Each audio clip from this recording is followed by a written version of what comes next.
Ladies and gentlemen, you are tuned into the Famous Dwayne's podcast. I'm your host, Dwayne. With me is an esteemed list of guests right here. Y'all can just introduce yourselves to the people. What's Yo, what going up? on, world? This is okay. Yep, go ahead. You got that. You You got first, that, you brother. first, You you got first, that, you King. first. Go ahead, King. Nah, Yo, King. Go ahead, King. yo, that's my bad, yo. Common courtesy, and then my friend gonna go right after me, yo. I'm Zeke. What's up, y'all? Thank you for having me, Dwayne. Everybody else, I appreciate y'all for showing up too. Nice meeting y'all. What's up, Zeke here? Yes, sir. This is the world famous Dr. Umar Johnson, and I'm telling you right now. No, what's up? Malcolm is my name. Okay, I'm gonna tell y'all that, and I ain't gonna say no more. That's All that right. on that. What's up, y'all? This is Braxton. I don't know, freestyle dropping tonight. What can I say, Or tomorrow, I don't know. We'll see. Link in bio. Link in bio. There you go. You done know. So, what we doing right now is we're talking hip hop. All of us in this chat are artists. All of them have a respectable pen. If I never told you Oh, that thank you. before, my bad for being Thank fake, you. but here we Thank are. you, man. I appreciate that. Right. That means a lot, buddy. Thank you. Yes, coming from an esteemed artist, that means a lot. I respect that. Yes. Real eyes recognize. Word. So, what hip hop had such a big influence, I think, all of our lives as far as like damn near everything. So, I guess the first question to start off with is like, what is hip hop to you? I'm gonna start off with Zeke. We're gonna do this in order. Y'all came into the chat. Yep. Personally, it's like a lifestyle. Like that's for me. Like I live that shit every day. I can't remember the first cassette tape I had. I remember like listening to Crisscross. Like that was one of my first cassette tapes. And Damn. my earliest memory, vivid memory, is like breakdancing in the middle of my mom's friends at one of her parties. So how I see it is I've in some way, shape, or form encountered or embodied the five elements of hip hop. At this point in my life, for as long as I've lived. And to me, at this point in time, it's more than a culture. It's like like I said, a lifestyle. It's changing things, For sure. like on an economic level, and way down the line. We're gonna be talking about this for years. For it to start off as something that looked like it was gonna be a fad and then fade out, for it to now still be here is just impressive to Still me. here. Yeah. So if anything, that's what it means to me. It's like it's a chance at a new life for many people. Big facts. Let me see. It's me, right? Okay. Yep. So I used to think that like hip hop was just the rapping aspect of it, but like, as I got older and as I really started to study hip hop as best as possible, obviously you learn about the four elements, MC, DJ, and b-boy tagging, but like you start to see the social and the political context from whence it came, right? So to me, hip hop is just like, they always talk about like an Underground Railroad. At night in the forest, they would transmit messages with the drums, right? And so it's like you can transmit those messages of liberation to your people. It's like that's almost like the very essence of Black music. You know what I'm saying? So like that's what hip hop is to me. It's my opportunity to get the people more mobilized. You know what I'm saying? While they still bopping their head. That's what it's about for me. Word. Mr. Umar Johnson, go ahead. Well, first of all, see, I was gonna say something funny, but I don't know. Hip hop. I mean, y'all, the first two, they kind of really nailed it. Like, I just got to piggyback off of what they said for real. Like, it's just it's a way of life. You know what I'm saying? Like, um, as like, I don't know, as non like specific as that may sound. You know what I'm saying? Like, it is like a way of life. You know what I'm saying? Like even if you don't think that you were like brought up, like most people don't even realize they was brought up in hip hop. You know what I'm saying? Like, but you was brought up at, like, if you was like 2 years old, grew up watching, you know what I'm saying, BT and all that shit. Like, You know what I'm saying? Like that's just that's a part of you. It becomes a part of you. You know what I'm saying? Like it's more like Braxton said, it's more than just like rapping. You know what I'm saying? That's just an aspect of it. But hip hop is just how we talk to each other. That's how we communicate with each other. You know what I'm saying? Like, we could be the only four like black dudes working in like a corporate setting. You know what I'm saying? And we be at the meeting and shit. And then like somebody say something crazy or like disrespectful, and we looking at each other like even that communication between us Exactly. four is hip hop. You know what I'm saying? Like Yeah, the mental telepathy. yeah. Hip hop is like that shit is like the force, from Star Wars. It's like the force. It's everywhere. Facts. Word, I could dig that. To me, hip hop is like the amalgamation of just so many great things. Jazz, blues, like reggae. Like it's just a combination of all these great things.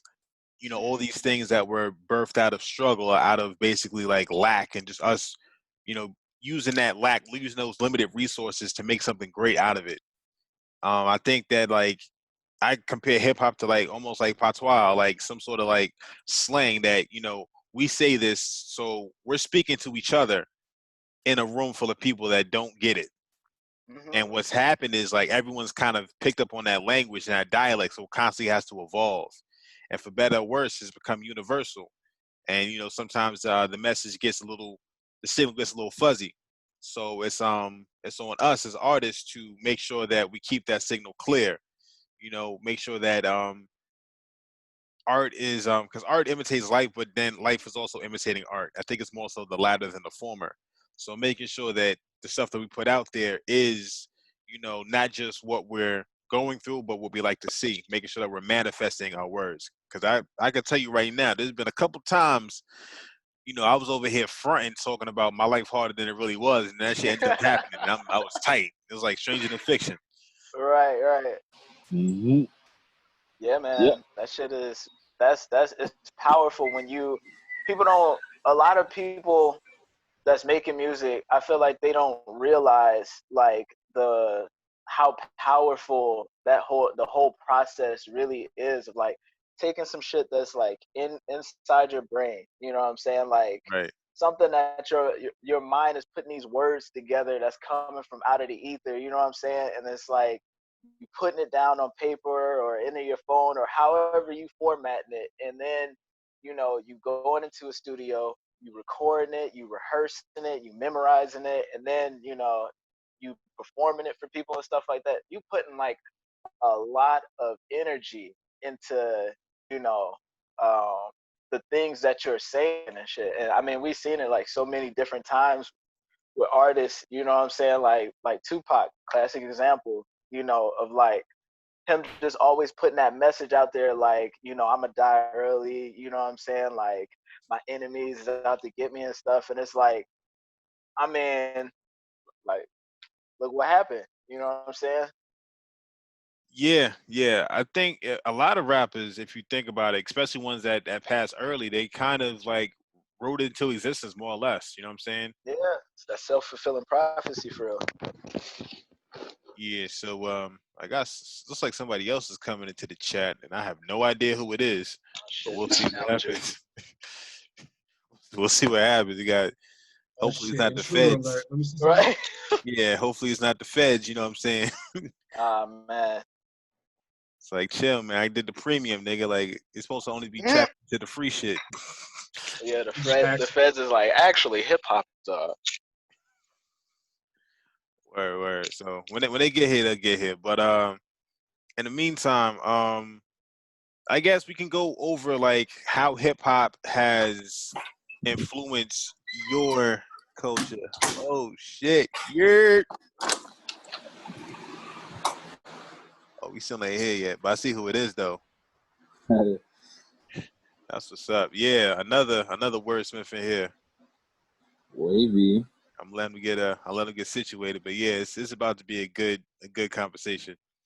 But yeah, just I'm gonna go over kind of like how hip hop has influenced you and like kind of the stuff that you've done like growing up, the stuff that you do now, that kind of thing. So this Yo, time, do you hear me? yeah, I Yeah, hear you you. can't see, bro. Oh, Yeah. for sure. Scribing the building, bro. My bad. I ain't never used the Zoom joint before, It's all son. good. Yeah. You're not alone. You're not alone. I stand with you. For sure. How everybody doing? What's going on, brother? Good, Braxton. good. Yeah, we my boy Scribe just entered the chat. Man, this guy got bars for days, and he be mad humble with it. Shit be pissing me off. Ah, come on, son. Don't gas. Uh, Them gas yeah, prices too everybody in low in here the is fake. pandemic. Everybody in here is fake humble. They be like, come on, don't do it. You got it. You got Come it. on, son. Them You know what gas they prices say? too low during the pandemic for you to be handing it out like that. You know what they say though? There's two people in the world: those who are humble and those who are about to be. Right? That's facts. All right, so just real quick, one of the biggest things that we just kind of talked about was just like what hip hop means to you. If you want to just bring that up real quick. I mean, I guess I'll go first, man. It's culture. It's culture. It's something that I can directly tie back to my people. For me, that's huge. You know what I mean? We struggle here in America with identity, and I feel like hip hop is one of those things that gave us a foundation of identity when we didn't otherwise have one. It's one of those things that unified, almost all Black culture in America at any given point in history since it's come about, right? So for me, it was just a sense of identity, and with identity comes pride. So I think that that's what it would mean to me personally. Fire. Yeah, we all answered that question already, but yeah, that's dope. Definitely right on topic with that. So we was just gonna go. The next thing we was gonna talk about was just how hip hop has influenced you. I know with me, it's influenced me in some good ways and some bad ways. You know what I'm saying? Definitely, I made sure, to not kiss a female I was dealing with because of rap. That's what rap told me to do. For better, of course. Yeah, rap will teach you some crazy shit if you don't know no better, man. Like it. I'm not to talk over you, but you saying that just. I was thinking about that the other day. Like, man, just think about like some of the other, like the older music that we used to listen to and stuff. Like Yep. some of the messages. Like, granted, the music is fire, and that's the problem. Is the music be fire, but sometimes the message just be so opposite of like how you like what you need to be taken in, but it's just fire. Conflict of interest, man. Facts. Such That's a where fact. discernment come into place, though. And we've seen many examples. Not for nothing in the past few years. Hell Plenty yeah, examples. yeah. Most definitely. Like, obviously, the way I would dress or whatever. I was the nigga with the full, Rockaware suit on and all that in high school. The Rockaware jean jacket, Not the RW. you already know. The academic sweatsuits and all that.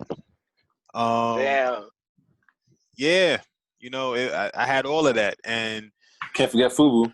of course, man, the Fat Albert collection. I had all of that Yeah, with I the had that. Iverson slip-ons, nigga. You wasn't telling me Yeah. nothing. Bro, You wasn't not telling me the nothing. Iverson slip-ons, bro. Yeah, nigga, I had the meanest Dumb Donald platinum FUBU jean jacket combo. Like that bitch was crispy. Hey, yo, you knew you was hot shit when you had that platinum FUBU though. That was like Yeah. the special out of the shit. It's Yeah, like you Negroes can't get this. that was our purple label. You know what I mean? Facts. Facts. Yeah, my Tim game was crazy. Like, man, it just was a big influence on like everything I did. And the crazy thing is, my dad kind of had to talk with me. I always liked music, but when it came to rap, the first rap song I remember was "Ain't No Nigga" by Jay-Z.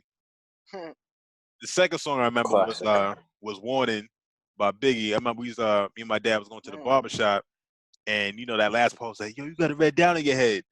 And then I looked like alarmed, and my dad was like, "Oh shit!" Oh shit! He's like, "Maybe I shouldn't be playing this right now." Yeah, that's hilarious. But it was young dad, so I ain't mad. But Right. he sat down with me and he kind of went through everything. He showed me Common, I used to love her, and then he showed me Jay-Z, The Streets is Watching, and he just showed me like everything in between and how like it can tell a story. He showed me Rakim. I Ain't No Joke was the first rap I ever memorized, like ever. You know what I'm saying? I was mad gas when I played it at Target. I was like, oh shit. Mm-hmm. You know what's funny? One of my first songs I ever liked, and it just sounds really weird because it's kind of like a B-side, but not really. Uptown Anthem by Naughty by Nature. Oh yeah, Word. That was my shit. that's a I love classic. that. Yeah, I was about Real to say feel. that's a classic. Ain't nobody gonna knock you for that one, big dog. Nah, Jersey represent, Yeah. Most definitely. And I mean, the slang. I really Jay-Z made me want to rap, but then ironically, as crazy as it sounds, Bow Wow made me start rapping at because me and Bow Wow's the same age, but he made me right. like want to like, all right, I get it. I was gonna Yeah, grow up to be this, That don't but sound I can crazy at start all. rapping now. You know what I mean? yep, I get it.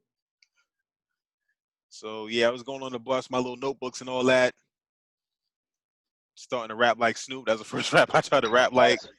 That's hilarious, man. Yeah, that's crazy in hindsight, but it is what it is. Nah, man, that's how it be though, man. I remember hearing Vince Staples say like the same thing, like growing up, like Bow Wow, like he was like Bow Wow was shit, you know what I'm saying? Like, and he was though, like he was. I mean, look at his production, you know what I'm saying? He had like Neptunes producing for him. Like as a kid, seeing somebody Word. that looks like you know what I'm saying? Like that's a kid, somebody similar to your age, and like he just out here making it just hit after hit. You know what I'm saying? Like Yeah, and he was getting all the girls, so it's like, you know what? Maybe if I do this, I might get a single maybe, or so. That's a Just fact. maybe. right? I was the first person to mac on Solange Knowles in that Puppy Love video. You know what? Man, it's like the Mandela effect. I be feeling like people forget about that, like Yeah, about the puppy love track. I Dad remember hit it that. That was first. one of my favorite videos. I was in love with Solange. I was like, damn, she Even fine. if you 3 years older than me. There you go. That was exactly. I was like 5 for me, but that was. Yeah, Bow Wow been doing it for a minute, man. Mm-hmm. Yeah. So how did let me go around the table. Malcolm, how did hip hop influence you as far as like, how you've been moving, shaking and moving out here? What you mean? Like just throughout the course of my life, or just Yeah. like I mean, I think it's influenced. It's had a big impact on everything because like as as far back as I can remember, I think I wrote my first rap when I was like 7 or 8 or something like that. Like my big brother, he always used to like his favorite artist was Nas. And like this was back in the days where like, you know what I'm saying, like niggas would print the lyrics.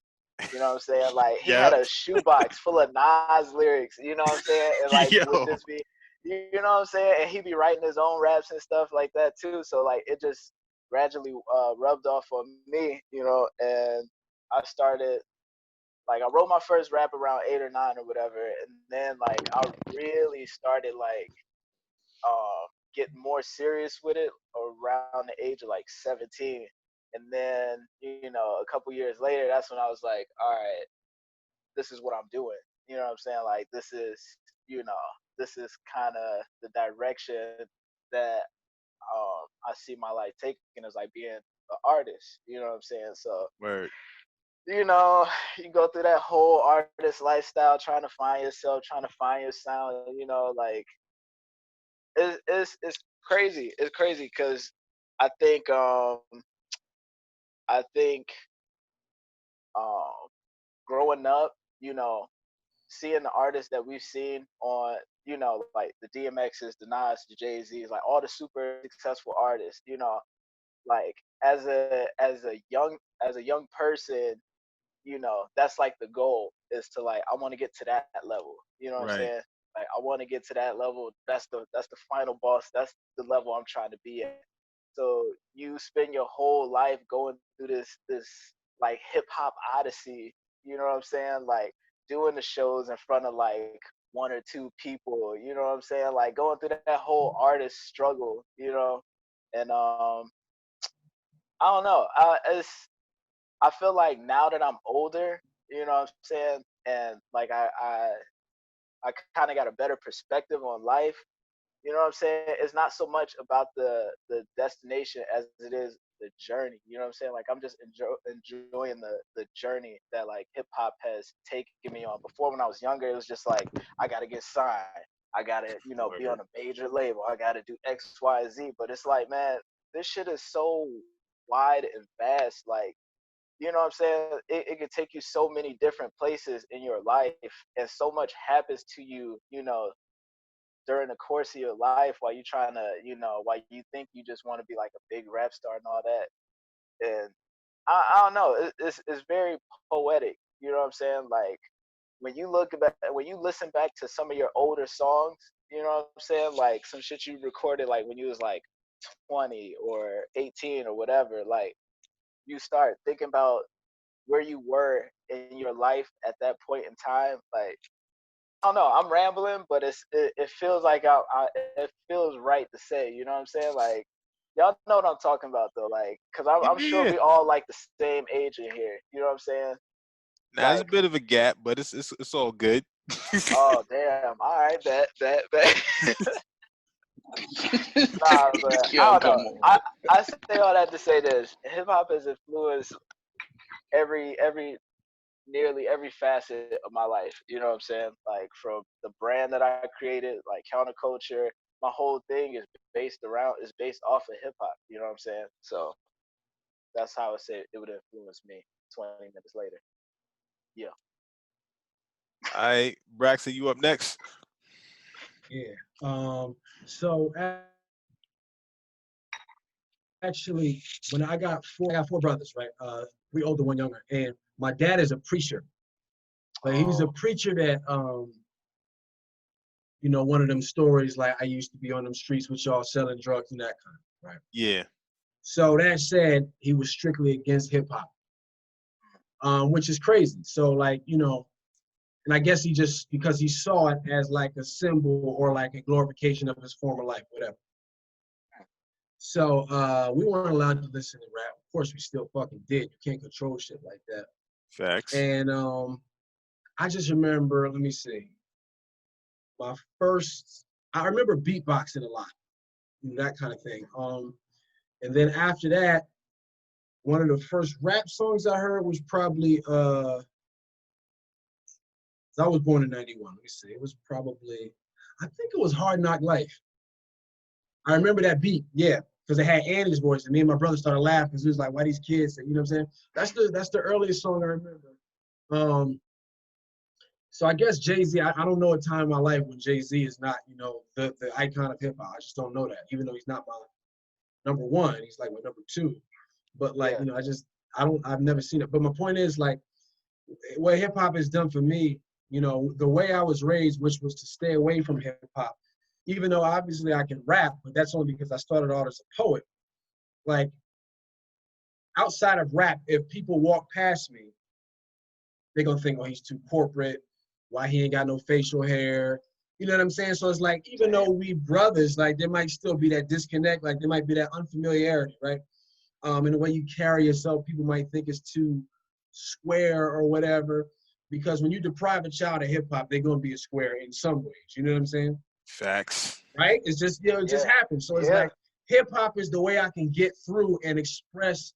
Like, I'll give you an example. This is not a plug, right?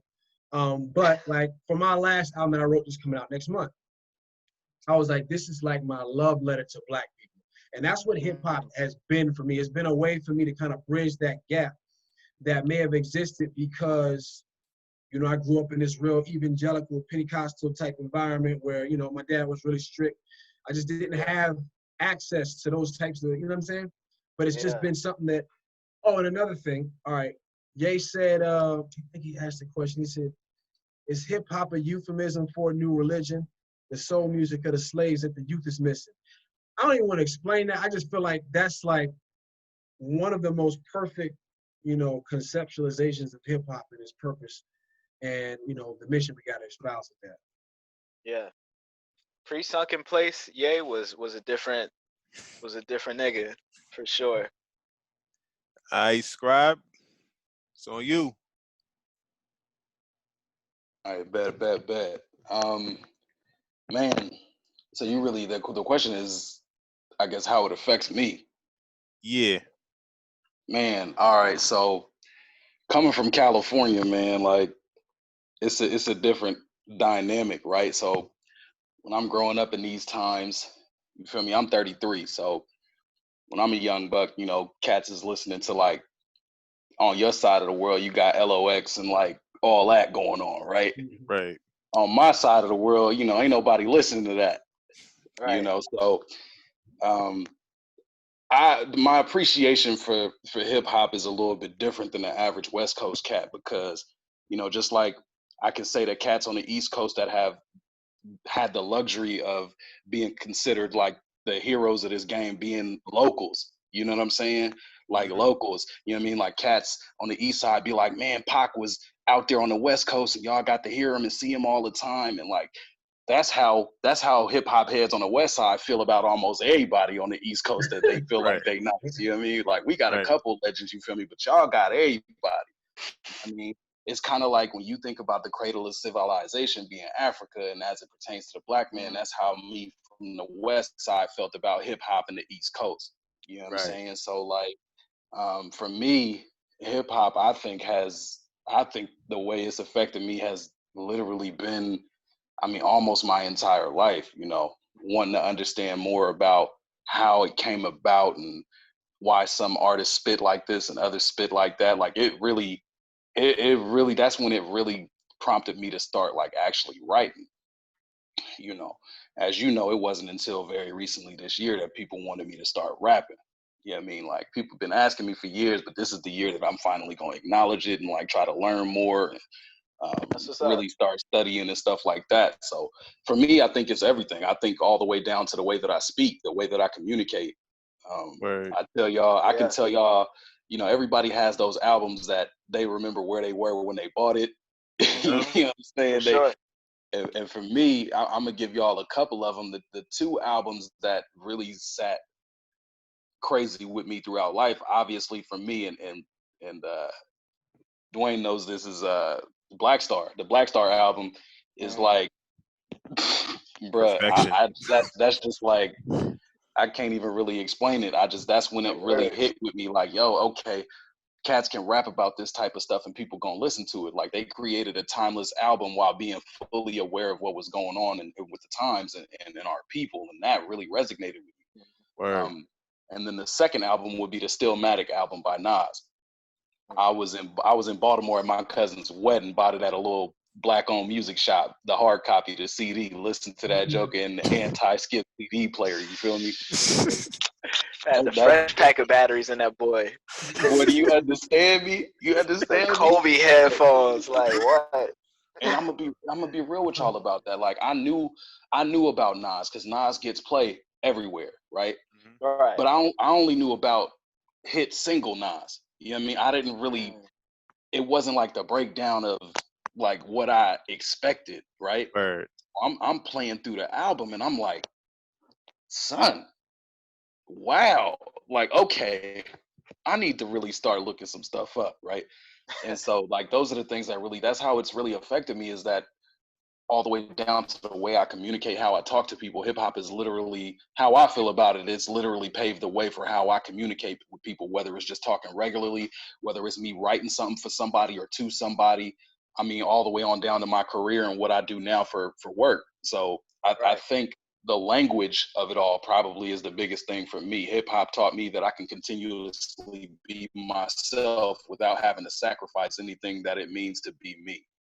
I mean, that was the one thing that made me fully accept me is hip hop. So that's how it's affected me personally. Word. I remember I wrote my first rap. I was probably like 11 to 12.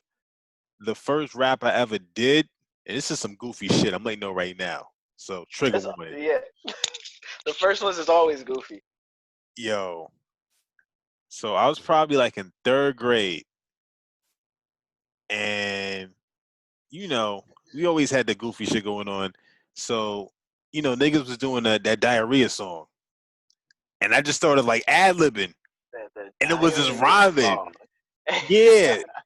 The diarrhea song, no bullshit. And yo, they was like, yo, you kinda nice. I was just like, I guess, you know what I mean? But, you know, that, and then there was like another thing I used to do. I used to like parody songs, make fun of people, because you know I was a toxic ass nigga. So like cousins or whatever, like I would like kind of like change words around, like on some weird Al Yankovic shit, but not Yeah. not goofy, like like nah. Right, It wasn't right. corny, but it was funny. And then I realized, like, you know what, maybe I could really put it together, and the rest was history. I mean, there was a bunch of music in my house. My dad had, all Jay's joints, all Biggie's joints. My dad's from Brooklyn. Like he's so damn Brooklyn. So Brooklyn. He's so damn Brooklyn. Like the only Nas album he got is Illmatic and Godson. And I think he just got Godson just to compare the two with the Blueprint too. Oh, okay. But yeah. Cause he kind of hates on Nas. I'm like, yo, like he could rap, just despite all the other shit, like he can rap. Like give him that, you know what I mean? Right. And I remember, yeah, Nas definitely, cause typically like in high school, what we was doing like 9th grade, 10th grade, 11th grade, we was just doing the typical New York shit. Yo, I got guns that'll make it, like we had all that, all that crazy shit. Cause that's just what we was. That was our frame of reference. And then Yeah. I think it was around the time that Nas kind of came back into the fold, going back with Jay-Z or whatever, and we started to like kind of shift to a more like conscious, more real rap. I was like, yo, like let's actually start rapping about like real shit, because niggas start getting beat up for rapping stuff that they didn't live. So Start getting real. as means of self-preservation, we decided to switch it up a little bit. And I started to really get into the crates, like Mos Def, and I liked Common. And once I met Scribe in college, and he put me on the Talib and Pharaoh Monch. And before I met him, only song I remember was Simon Says. And then she showed me the album Desire, and then I started to dig deeper, and then like Organized Confusion and all of that, and this fire, man. There's something about when you fat, like you just rap better. I don't know. I mean, he can still rap, but when he wasn't rapping like that when he was fat. Yeah. Shout out to Fat Pharaoh, R.I.P. Oh my goodness gracious. But it's just being able to tell stories and just express yourself was just always so. That was my outlet. You know what I'm saying? Some people had sports. Some people still got sports. Some people have all of those multiple avenues. But nothing was quite the outlet like music. Like it's not even close. Yeah. Yeah. Music is just like, it's so universal, man. It's like very few things like connect on that level that music does. You know what I'm saying? Like for example, like I didn't know Braxton and Scribe before this call. You know what I'm saying? Never knew of y'all existence before this call. But like just from the couple of minutes of listening to y'all talk, and like, you know what I'm saying? Just listening to how, we all kind of like how we grew up in hip hop. You know what I'm saying? Like I already feel like I feel like I've known y'all for way longer than the duration of this call, just because it's like, you know, just that connection that hip hop provides. You know what I'm saying? Like it's weird, man. It's weird when you like try to break it down. It's something that can't be explained. You know what I'm saying? Yeah, this is a hip hop AA meeting. It is. That's what it feel like for real. All right, so um, the big point that we wanna that I wanna like bring up now, actually, and that really the purpose of the show, bring everybody together, was just the responsibility of the artist for the message that we're putting out there. You know, Mhm. we all are pretty positive brothers when it comes to the music we put out there. Mhm. Zeke too, even though I don't know what happened, he must have got kidnapped. I might have to. Yeah, he hit that spliff and was out. That nigga is on a turnpike somewhere. I don't know where the hell he went. Yeah, because every That's why time I took like 2 pulls. I was like, all right, let me watch, let me stop, let me relax. yeah, because like each like time like his camera went off and it came back on, he's at a different place. Hey, that's facts though. I was like, wait, is anybody else noticing that? My man came back, answered one question with the Yeah. rolling in his mouth, and then he was out after that. Yeah. This nigga came to the church function, took the food, and left. Yeah, like, all Facts, right, bro. one. But nah, but again, like we all pretty much center our music around like a positive kind of uplifting kind of message. And we all know people that artists that may not have that kind of situation. Um, Certain rainbow-haired individuals, I'm talking about real life, bro.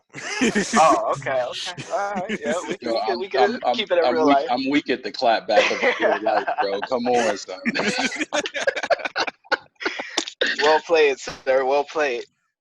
So it's a slippery slope because I mean, again, I get what a lot of people is doing. Everybody has a different life.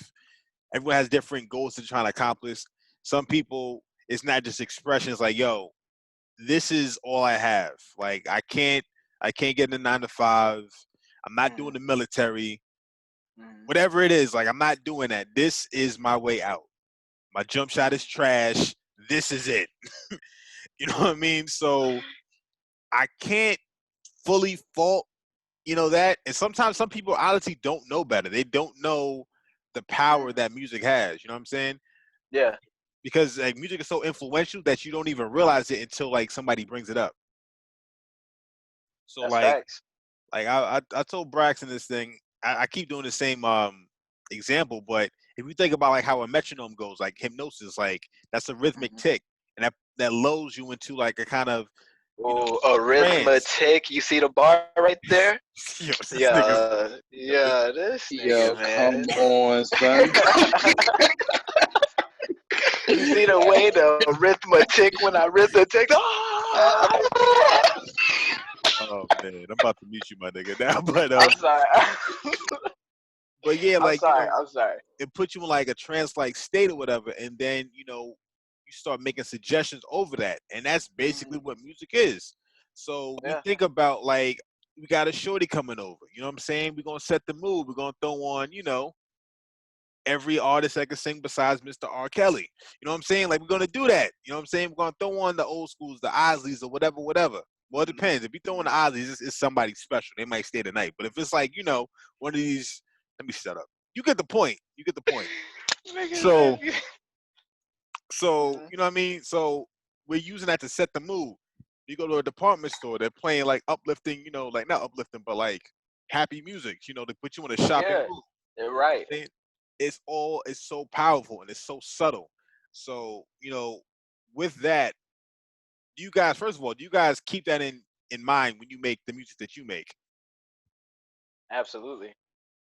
That's facts. That's facts, man. It's like I always felt like there was an inverse relationship between. Well, there is like there has to be like an inverse relationship between how people are, when they want to dance, and how people are when you have them sitting still. You know what I'm saying? A lot of times, really lyrical rappers will catch it bad because we get called boring. And the fact is, people get so used to not having to think when they hear music.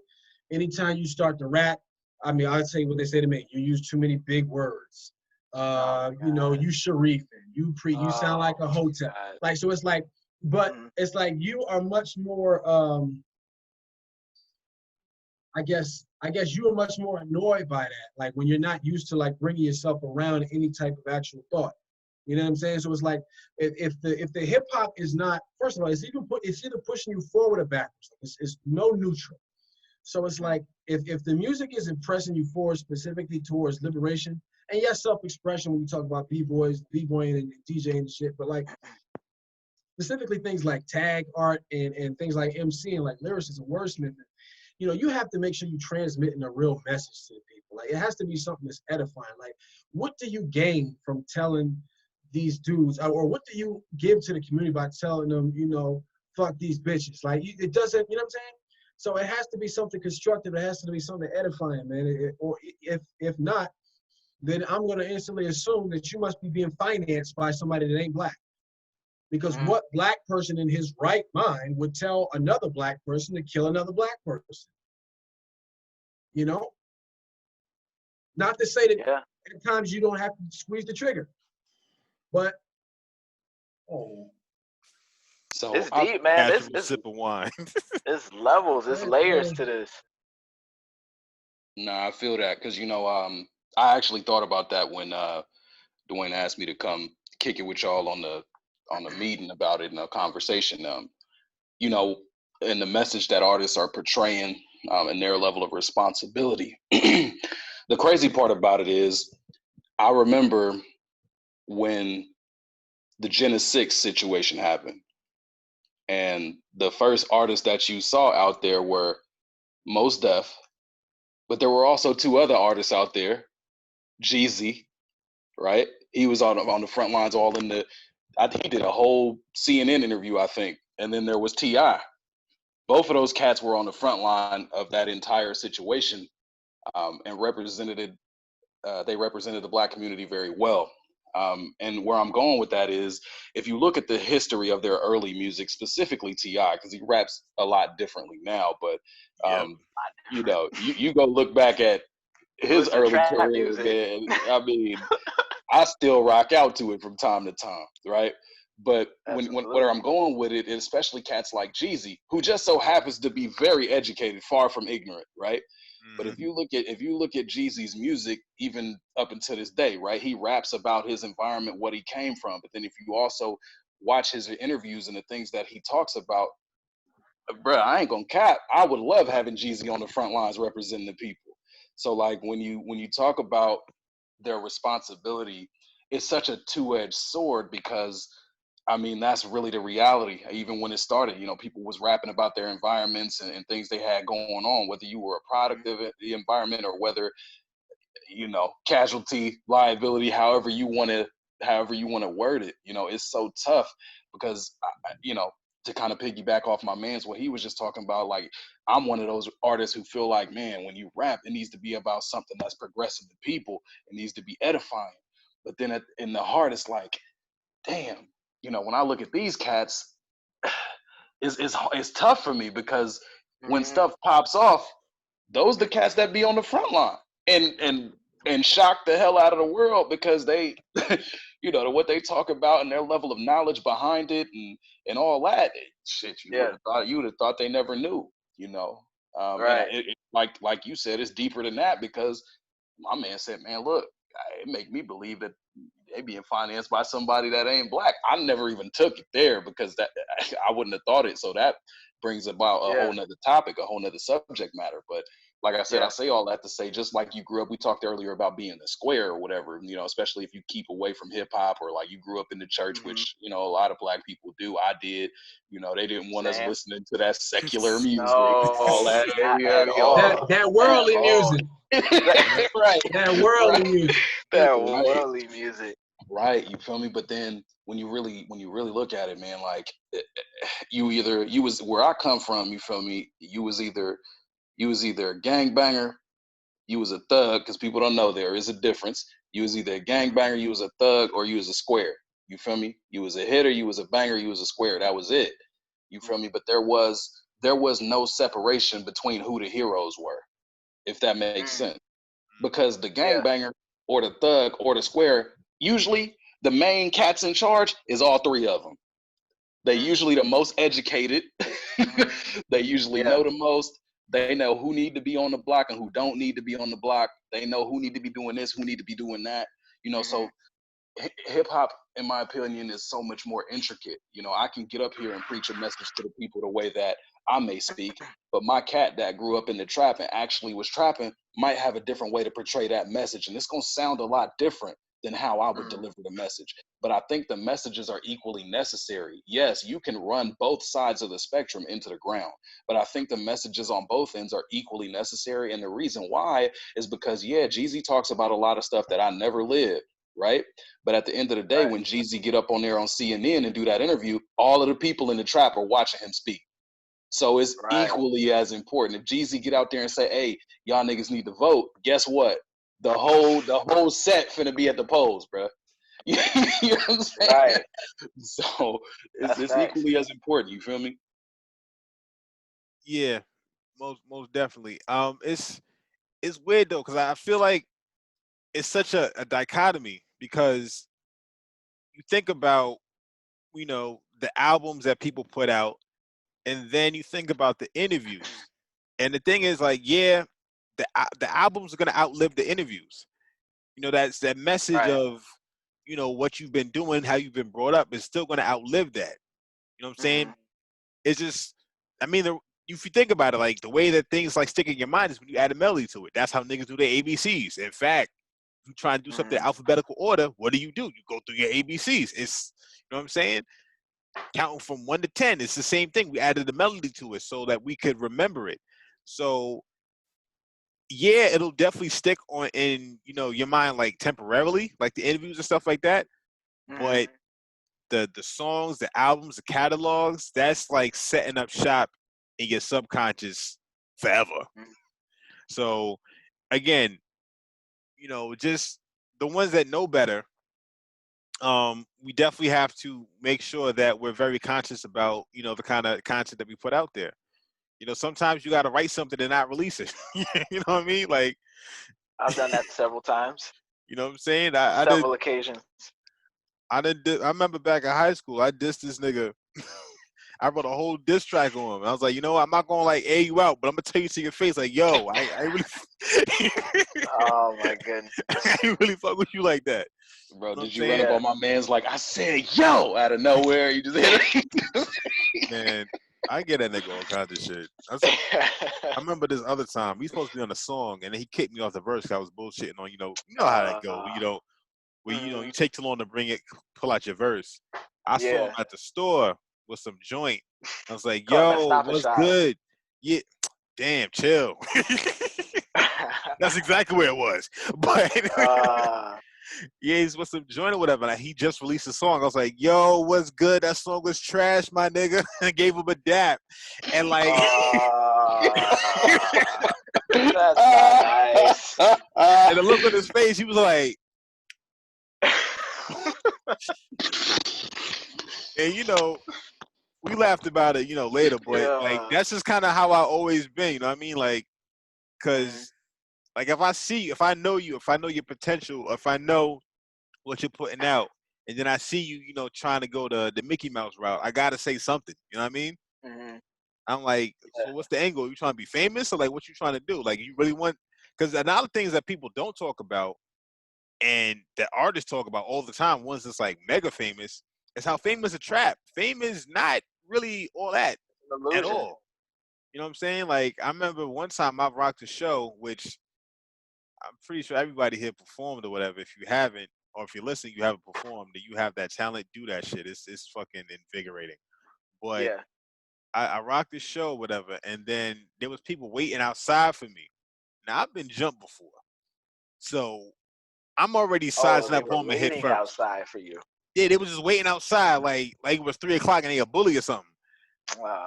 So I was like, this nigga twitches, so I'm hitting him first. Like, you know what I mean? I'm sizing up the situation. It goes, nah, you know, like, you really dope. Like, I'm like, you know, I want more information. That one guy was still twitching though, so I was like, but you know, I had my feet planted accordingly. But kept the head on the swivel. Of course, you got to. But you know, that little thing, like, I got a little bit of anxiety from that, and it's just like, imagine, like, I'm just a regular nigga, you know what I mean? Like, right, a regular times nigga like with a million. Yo, you wild. Imagine that times. No, I'm saying like I see what you're saying though. Yeah, Like imagine that's one situation but amplified. You know what I'm saying? Like you yeah, in a arena. You know what I'm saying? And I don't know, man. A lot of people don't be realizing what they are. I feel like a lot of people jump into it not realizing, what all comes with it. right. They don't. A lot of people don't be knowing what they're asking for. When they're trying to like obtain that type of lifestyle and stuff like that. You know what I'm saying? And Yeah, I don't know. I don't know that. I see what you're saying though. yeah. Like, nah. Like, I'm just thinking about it.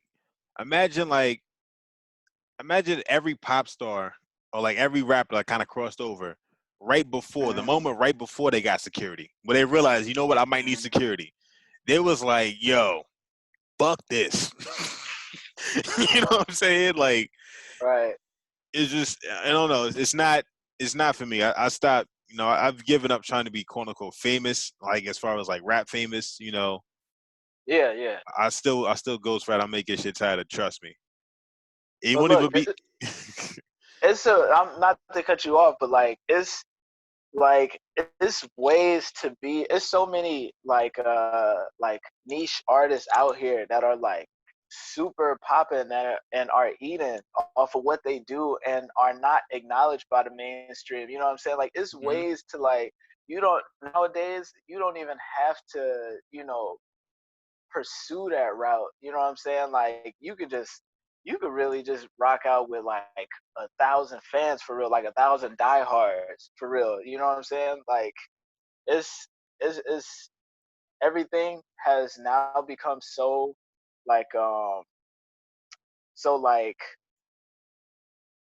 Warhol said, like everybody got their 15 minutes. Like everybody has the ability to claim their 15 minutes now. You know what I'm saying? Like everybody has their own platforms and things like that. So it's to the point now where we don't even have to be on that level anymore. And I feel like that was that that like I don't know. I guess you could call it like a pipeline for real, like from like the hood to the mainstream pipeline or whatever. Like we don't even have to like buy into that system anymore. I think that's I mean, not think, but you can see how that was that type of like I don't know.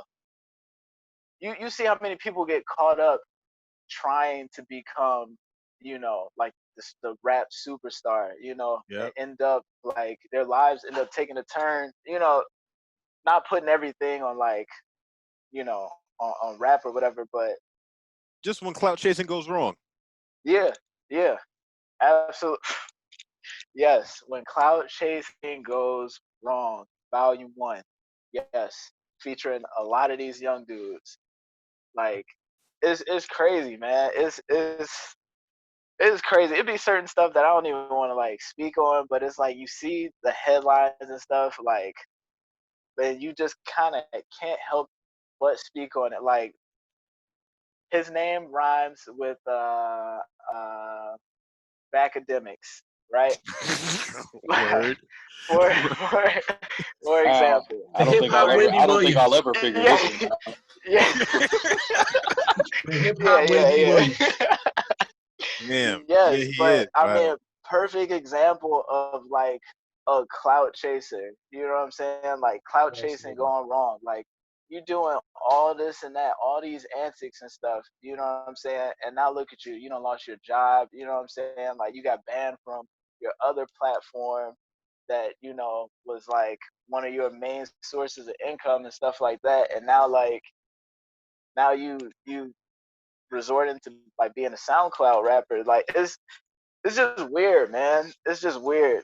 The internet has made like has made hip hop weird, and the responsibilities of people in hip hop. I think just the internet and the fast food culture has like just like like penetrated the hip hop, like what hip hop really like truly is about. You know what I'm Yeah, saying? And it it's adulterated really everything. convoluted it. You know what I'm saying? And Yeah, it's got so many people like just acting crazy, doing this crazy shit for for the what? clout. Nah, I feel you on that. And not just scholastic news is what we'll call them, scholastic news. You know what I'm saying? Um, but a lot of these like hip hop journals, like even not even just like hip hop or urban, like in like black media, like you could tell, like nigga, you didn't grow up on this. You know what I'm saying? Yeah. Like you just started watching Martin like 2 years ago. Like you know what I'm saying? Like you're not familiar with this. Right, right, You know what right, I'm right, saying? right, right. Like, He and said this you is just started. and they got all these like nerds in front of like actual artists Mm. asking dumb questions without Oh, it's the context. worst. It's very tone deaf, and it's just It's like, cringy. It's very yeah. cringy. DJ fucking Vlad. Oh man, here you go. Hate that nigga. Now here you go. Oh man. Nah, man. It's weird, man. I feel cause at first when I first started watching his interviews, I was like, oh, okay, this is cool, cause he's like talking to people who don't necessarily, get chances to like tell their stories and stuff like that. But as time went on, it started getting more and more like federal. Like it started Yeah. looking like something that could be admitted as evidence in court. You know what I'm saying? Yeah. Like the interview, the questions, I'm just like, I had to like unsubscribe from the channel and just like stop giving that my energy completely. Yeah. He went from DJ Vlad to DJ First 48. There you go. There you go. Snitch TV. LOL. All right, so would any of y'all ever go on DJ Vlad if you wanted the exposure and you knew you wasn't getting, because he don't pay nobody. Would y'all ever go on there? No. No. I'm thinking about that dude that snuffed him. The one that, But nah, I wouldn't do that. yeah. Nah, You may man. as well sell your soul at that point. Yeah, I feel like he's like the I feel like he's the gatekeeper to the devil. I don't know. Mm. Like if you ever indulged in porn, and they always have like someone's premiere film when they first, I don't do that no more, but like, and back in the He's the hip day, hop casting couch. yeah, exactly. They used to have like some super fat guy, Yeah. yeah, and he'd be like, yeah, here's $50. And then like he over here Right. Come on, son. he over Yeah. here smacking cheeks, and like Travis, like, where's this going? Where's this she's like, conversation she's going? like I'm she's trying the to follow clean, you, big dog.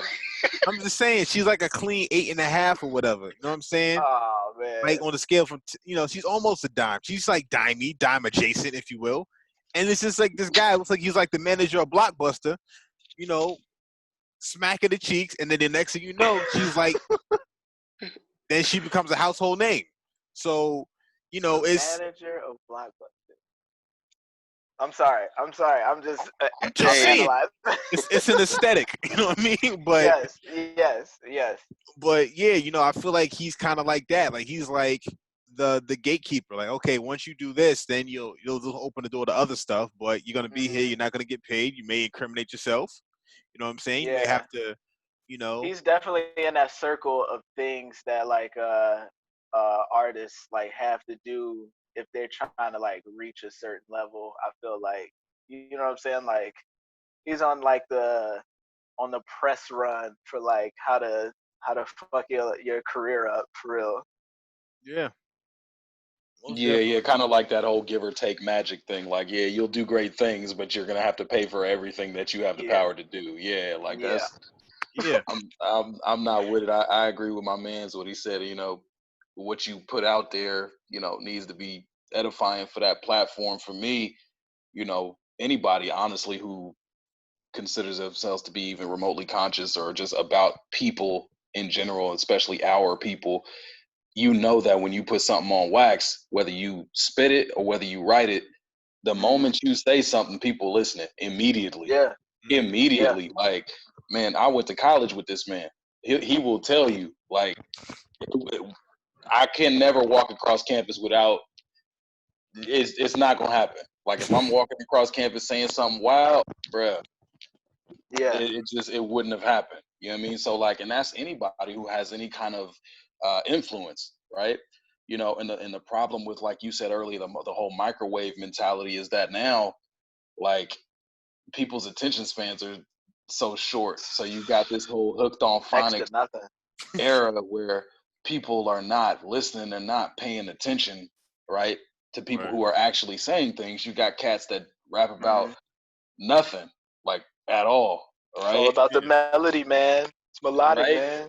You know what I'm saying? So like, people, you have to find a way to keep attention. But I think at the end of the day, that goes back to your platform. And I think one of the things that I've done with the project that I'm going to start working on is get people that together that don't necessarily sound like me, maybe not necessarily even speak Mhm. about the same things, so that we can touch a Yeah. multitude of people.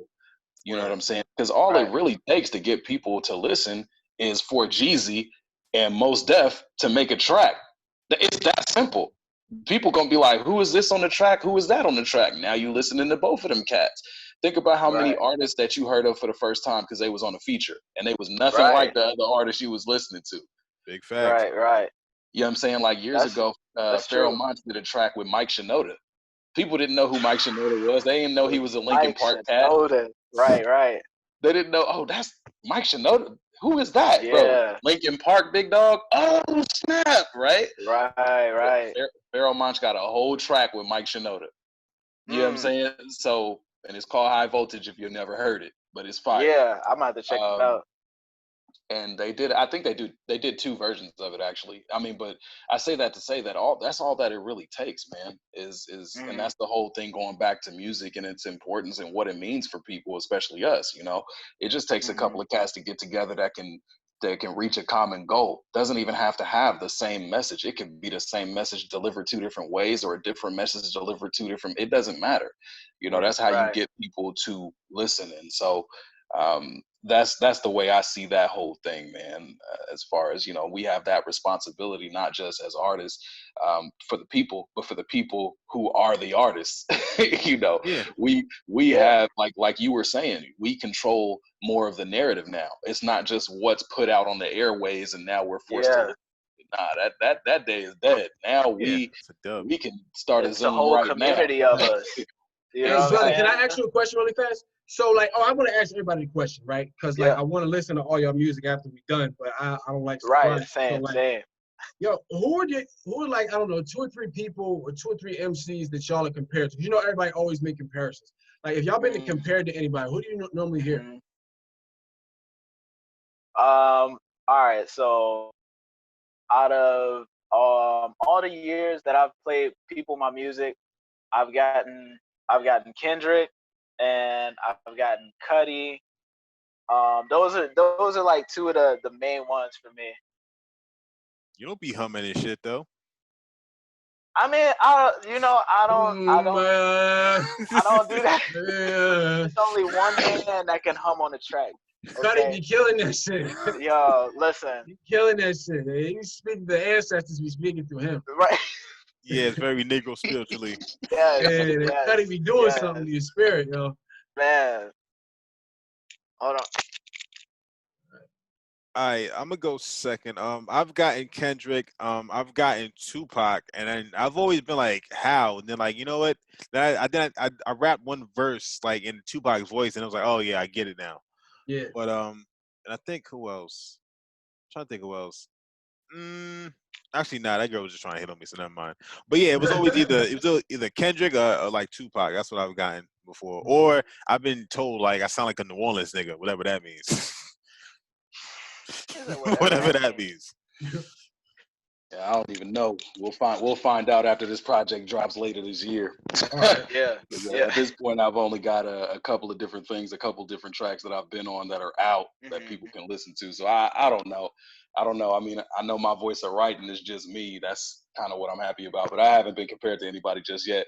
Wait Yeah. until December. No later than December this year, you guys will find out. Y'all can tell me. All Do right, it. bet. Let's get into it. Bet. Oh yeah, Dwayne, what about you, bro? Nah, I just said like Oh, Kendrick you and just said it. Tupac. I'm sorry. I'm high. Yeah, But yeah, it's me. yeah. So It's- what about you though? Like who have you been compared to? um, So I feel like people, when they just describe somebody from the older era and they just think of the first person from that older era that they can think of. So because of that, like, it's like a broad range because like whoever they just, I don't know, last heard at the time, right? I think what they really Right. mean to say is just you give us the old, 90s vibe, right? Yeah. Right. But I say if I got anybody the most, it has been,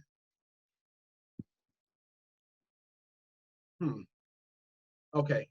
I say Nas and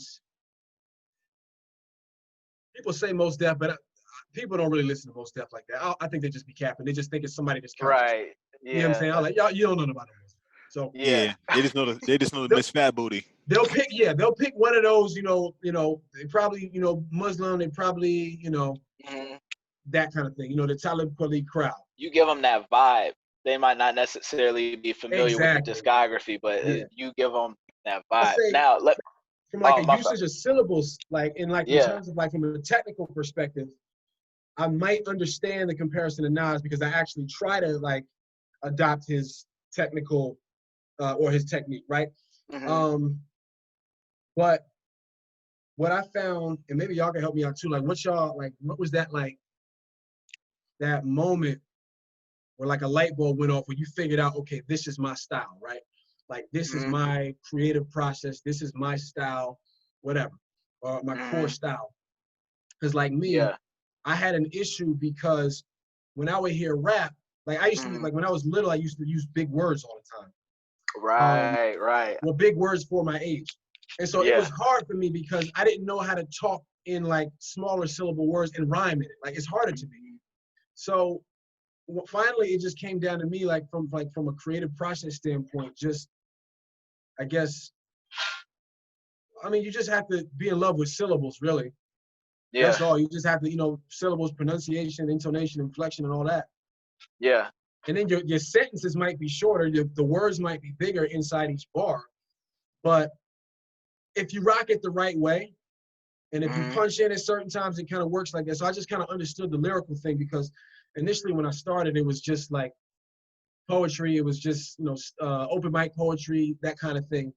And people were Yeah. telling me to rap, but I was like, don't nobody want to hear what this. I'm like, I'm rapping some Hotep shit. Don't nobody want to listen to that. You know what I'm saying? So, Mhm. but then when I Right. tried Right. it, I was like, okay, I actually have to have a process as to how to get these bars to sound okay and crisp, and then get them on a track. So I just had to figure out Mhm. what my style was. What was y'all style? What was y'all revolution where y'all understood the paradigm? With me, the weird thing is like I kind of always just attract differently. I don't think there's any song that I have that like sounds like similar. And I remember one time, one of my engineers, I've had a few over the years. One was like, "Yo, you do this like you always have this pattern where like you have this syllable, that syllable, and then you like switch it up." And I was like, Mm. "No, I just do it." You know what I'm saying? It's just, Mm. but I thought it was dope. But he was able to pick that out. But I actually had a bar, and it's kind of it's very simplistic, but it makes sense. I mean, it's like will I ever find a style and stick to it? And I was like, don't put me in a box unless it belongs to your queen. Like, I just always do what I want to do. And I mean, like, Sir. Sir. Sir. Fucking scumbag, dude. You had to say Sir. all that though. That is not Scumbag, nice. dude. That is not nice. yeah, I know. I've had a lot of degenerate under the guise of like classic music, and that's Mhm. actually why I haven't put out something in a while because like, I don't really live that lifestyle anymore. In fact, one of Mhm. my biggest songs, which I wrote in like 2009 when I was out here partying and doing all kinds of other stuff. Living that worldly life, Oh yeah, most definitely. that secular life. It was Secular life. it was a random like it was an experiment. I was like, okay, so I've been doing this little conscious thing and I've been doing, and people kind of been rocking with it because I always was like, the beat always has to be fire. I don't care anything else. Like Right. I'm not, because that's just how I am. Like I like music. You know what I'm saying? It's not just the words. It's like Absolutely. it's everything. It's everything that encompasses it. You know what I'm saying? Like, don't give me like a filet mignon steak and then the sides is trash. Like, nah, like, come on. Nah. That's not a meal. It's just a steak, nigga. Like, Right. Right. so I had I performed this song and it was called The Mullet. And it was like a simple thing. It was just like business in the front, party in the back. And it was an ill beat. And when I tell you, like, the open mic, that joint exploded. manholes was coming to me. It was just like, yo, like I love this song, whatever, Off the whatever. mullet though. Yeah, because like I was able to do like a call and response. That's what I like to do. I like to do call and responses to get the crowd involved. That's like how I like to do Yeah. it because that's an exchange of energy. You know what I'm saying? And that it just helps me. It's a good way to test to take the temperature of the crowd, but there's also like again an exchange of energy. Yeah. So yeah, like that. There's times where like I was sick of that song. I was performing other stuff. I was trying to transition from that because again, like I'm not partying like that. I'm not really. Yeah. I'm not doing drugs and nothing like that. You know what I mean? Like we're not doing that kind of stuff. We righteous now or righteous adjacent. You know what I mean? Righteous adjacent. I like that. So but it's like nah, throwing that joint. And so niggas was like, the Niggas no was music asking like, for the mullet. and so I had to rap to that. I'm just like, damn, like I can't escape this joint. You know what I'm saying? I'm over here trying to elevate and all that. So, but damn, I don't even remember the question. I'm just talking shit now. So that kind of led to you like switching your style up, like trying to like just make a transition from making songs like that to. Yeah, because the thing is, like, I could do anything. I call myself genre fluid. I mean, like, I can do whatever. Like, I've done like a house album, like a house EP, or like house music, whatever. I've done nothing but trap beats. I've done nothing but the lyrical miracle soul beats. I've done all that. Right. I did like a tape called 1990 Now, with like nothing but like 90s kind of inspired beats and stuff like that. The old school back and forth joint. Like I did all that. You know what I mean? And each one like hit different. You know what I'm saying? So it's not about putting myself like not limiting myself because ultimately, I can't see myself like being older and like necessarily like doing the whole multiple syllable thing. I can see myself doing some Gil Scott Heron stuff. I got a I got a choir in the back and a live band, and I'm just saying a little something slick. You know what I'm saying? I can see myself doing that, but I definitely don't want to lose the roots. But as far as like my style, like it's always changing, it's always evolving because I'm always evolving, and I think at some degree that needs to be like us as artists as well. Yeah, that's part of our responsibility. I got me so like I'm the guest. Somebody say something. Yeah. Yeah, I would definitely say I feel like a lot of us kind of started off like similar, like the lyrical miracle, more wordy, like growing up. Cannabis, you couldn't tell me Cannabis was not that nigga growing up. Like you could not tell me Cannabis. I was like, yo, Cannabis kill LL. People really think LL beat Cannabis. Listen, that's people really tell themselves that Cannabis lost to LL. Listen, man, that's a whole nother episode in itself. Cannabis is high.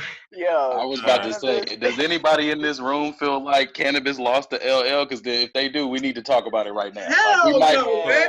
So here's the deal with that, right? Oh, shit. Nah, I'm not caping for nothing.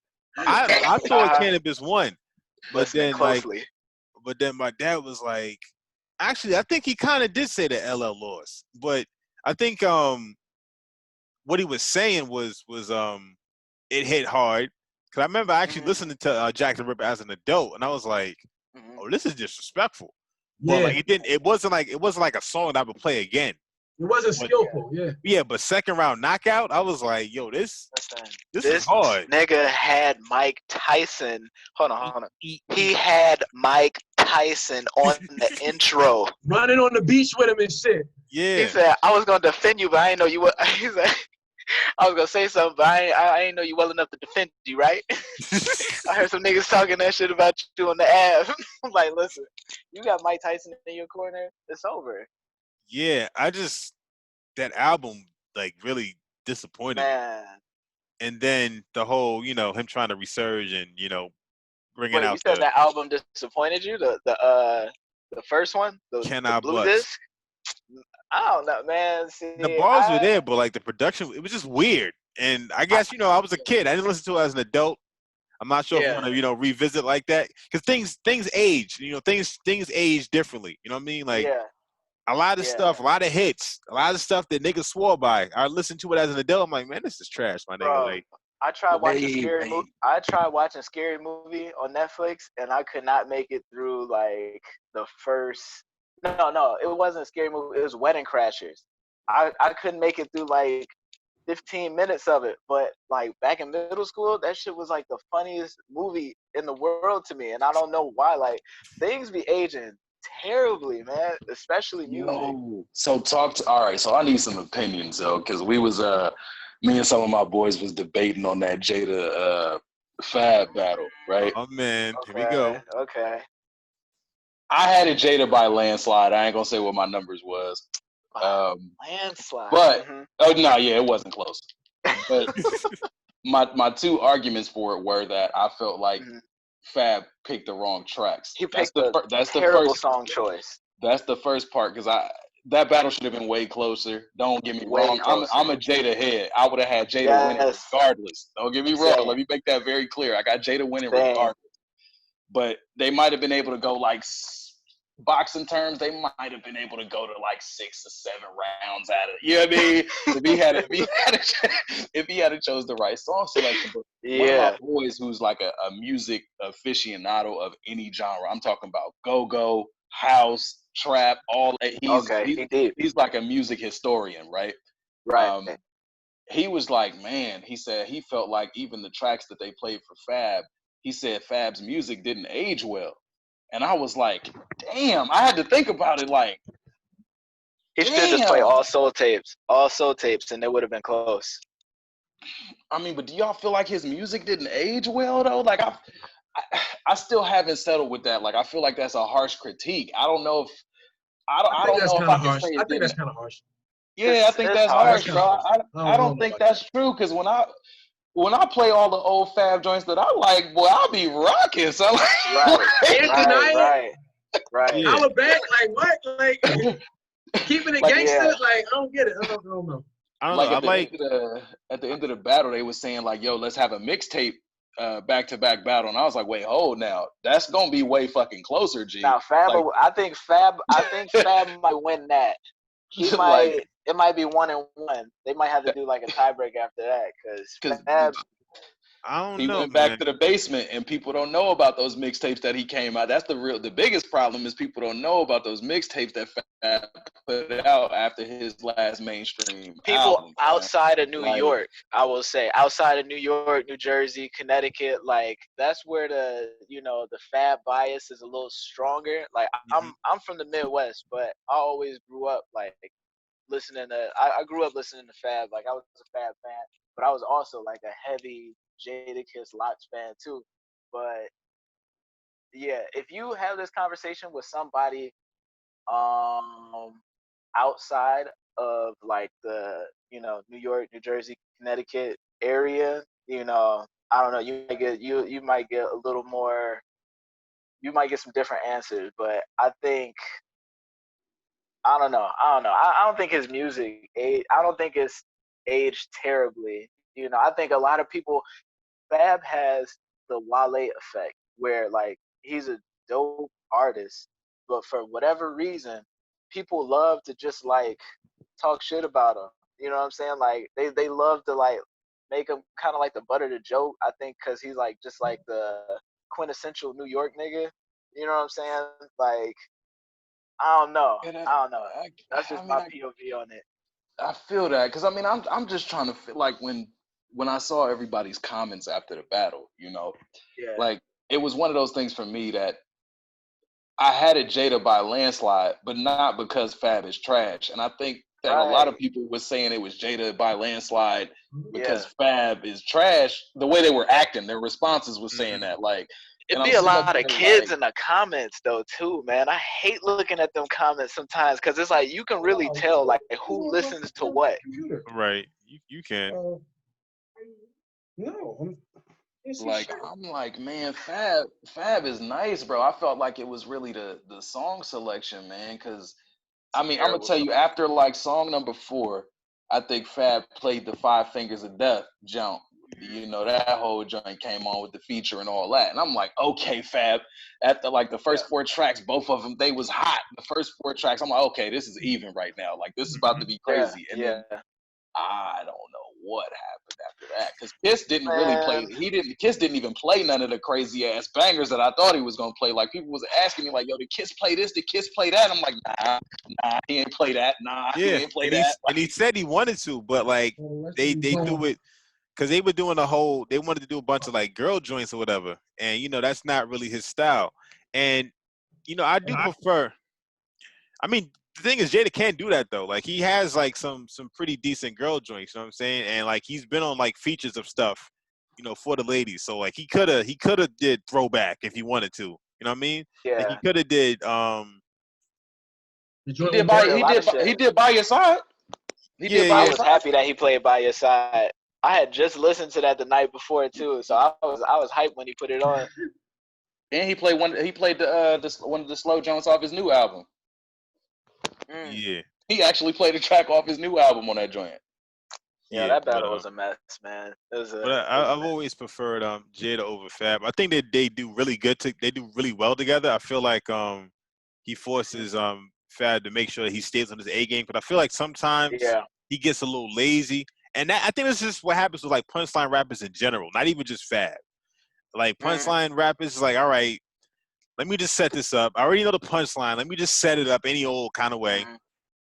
Yeah. I think the one that's the most notorious is Dwayne Carter, but moving forward amicably. Okay, now, sir, listen. Let me tell you something.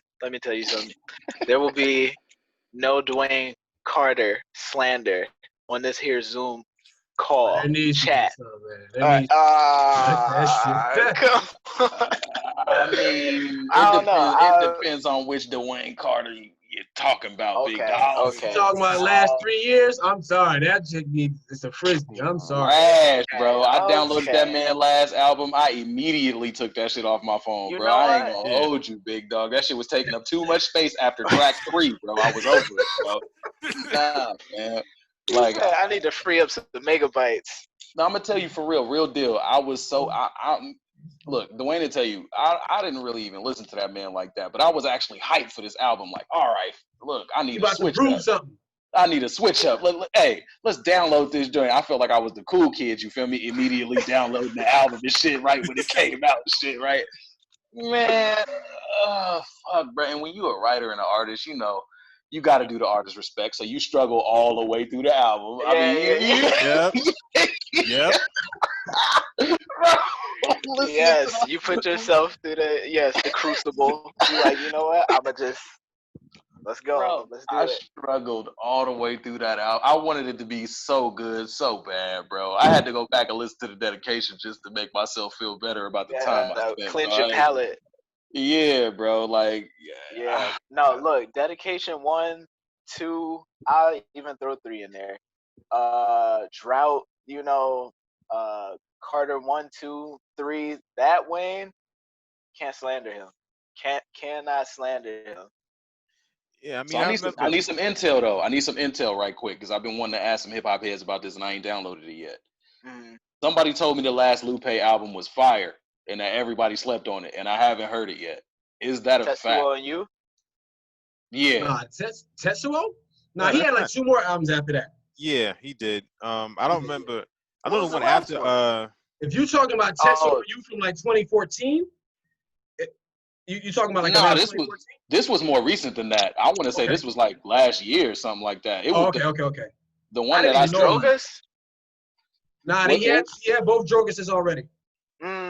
This was like last year when I heard people talk. I heard about Drogas. I heard about the Drogas album. I think this might have been after that. I heard the most recent Lupe album is fire, and I didn't play the whole thing through and through.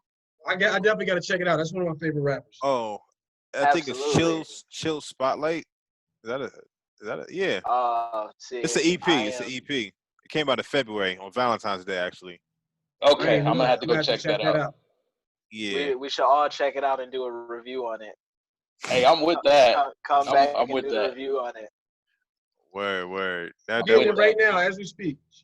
I don't like how people be disrespecting my man Lupe, bro. Man, listen. Man, Lupe changed the game for me, bro. Yeah, he changed my life, yo. Like Kick Push made me step the bars up like exponentially. Food and Liquor, bro. The whole album. Yeah. Yeah, It the still whole ain't album. it still ain't nobody out there that rap like Lupe, fam. Like if that dude, I used to have to really listen. I used to really have to listen to this man's tracks Look on at the repeat, lyrics. Yeah. bro, and then Yeah. say it out loud so that I can understand Yes. where this man was painting this picture, bro. Like the fact that his mind works the way that it works lyrically Yo, was this like, nigga, Man, man. Y'all man. heard Food and Liquor too? Yeah. yeah. Put 'em Up is one of my favorite songs. That third verse, that man said, "The laboratory happy for me because I'm back with my belongings. Ferrari about as ready as when Carrie was the prom queen. Think outside the box like I'm Larry Merchant, Don King, a glacier in Jamaica, or a penguin out in Palm Springs." I was like, Bro, like how does this man yo. think like this, bro? Now Like I the think fact that highly of people like, myself, but I'm like, it's just some people you just gotta like him, Black Thought. Like it's a couple of them that's just like, okay, all right, okay. fam, like MF Doom, Black Thought, Lupe. That's like, Mhm. bruh, MF Doom, Black Thought, Lupe for me is, bruh, that's just on some, like whenever I just want to be fucking mesmerized, bro. Yeah. Like don't bother me for another hour. I need to think about what I just Yeah. listened to type shit. Whenever I need to restore my faith in hip hop, there's Yeah, a couple artists that I go to. most definitely. Probably. Actually, I'm gonna actually go through like everyone's top 5. Actually. Don't do this. Don't do this. You That's never ask a man tough, his top bro. 5, man. That's sacrilegious. But We I don't feel like do that. everybody should have it like on deck for just such an occasion. You know what I mean? But Oh, Oh bro, man, I can I see it. already named a couple of mine because what are we talking dead or alive? Like, what are we talking about? First of all, well, Oh top man, yeah. 5, like your top 5. So like your favorite. You know what I mean? Because if we oh talk we about talking best, favorite, just yeah, favorite. We're not talking about like best lyricists. We just talk about favorite. yeah, Okay, that's better. That's better. yeah. I Because there's can do levels to it as far as like what's best. And, you know, we'll be here all day for that. That's a whole episode within itself. Look, Bunch of niggas screaming back and forth. You know, we need libations for that. You know what I mean? yeah. yeah. He Throw said a couple chairs. libations. Gotta throw Yeah. a couple chairs. You know what I'm saying? So we got 2 episodes in the on the queue that we could do. Top 5, man. I don't know. It just my spirit be different week by week, bro. Like Yo, cats be getting rotated in and out, bro. Yes. That is very much true. Yeah. I gotta see who gonna cancel themselves this week. I'll Facts, be like, bro. you know what? Yeah. Scratch this Like, nigga off the list. I don't know. I don't know, big dog. man. I feel like I've been so steeped into my own, like I've really been in my own bubble, you know, on some artist shit. So like, if it's really not like, if I didn't make it, or if it's not somebody that I fuck with, you know, I'ma just. At first, I Fuck the used to think it niggas. was very. I mean, I used to think it was very like, you know, like, oh, you being super cocky by saying you're your favorite artist, but like now that I'm a little older and shit, like I've learned to kind of stop, like, for lack of better word, like idolizing. Not saying that there's anything wrong, because there's still rappers that I like idolize or whatever, but at the same time, I'm like, man, I be listening to my own shit. I be like, yo, bro, you killed that shit. You did that. Yeah. Yeah, So I'm not I'm gonna gonna fake go that. ahead That's how it and just, should be. you know, I feel like you should always be like somewhere in your top 5. absolutely. Like that means you think highly enough of yourself and highly enough of your craft to associate yourself with the greats. Now, if you saying you number 1, then all right, you're gonna have to show me something. But if you at least rate yourself why as would you 5, if you ain't all right, that means you showing me you got somewhere to improve. Yeah, You know what I'm okay, saying? okay. I see that. I You feel respect me? that. I'm like, Yes. all right, hold it. Yeah. It depends I on got- the day. Some days I might be number 1. Some days I might, some days I might be 6. You know, some days I might be 5.5. You know, it just depends on the day. So basically, don't give no dial-on ass answer. No, Dial-on. I mean, all I'm saying is point, I though. understand dialogue. That's a good point that you Understand make, though. That's a good point that you make, though, because as a writer, for me, right, and just kind of really tipping the iceberg and figuring out what me actually lacing music means to me and what it means to other people. Like I put out a challenge. One of my boys, this nigga nice, but he challenged me to do a challenge, and I actually put the video out, and like everybody was like, "Yo, this shit is crazy. This is the first time we heard you. The last time I put a track out was 8 years ago. It was 8 years ago, and everybody loved that. Yeah, it was so it was a long time, and everybody had been telling me to put something out for years, and I'm like, I ain't no rapper ass nigga. You know what I mean? All I do is write. All I do is write. You feel That's me? how Like, you know he nice. that's not me. You know what I mean? All I do The is longer, write. the wider, the longer the time gap in between releases, the nicer they are. Well, people loved it, and so somebody said something to me, and said that, you know, when you have a gift and it gets confirmed, like, you kind of owe it to the people, because when you speak, people want to listen. And so True. for me, I was Right. like, well, all right, I'm gonna work on a project, and I'm gonna tell y'all the name. Don't nobody else know it yet, but it's gonna be called Strictly Therapeutic, because that's the only reason I'm doing it.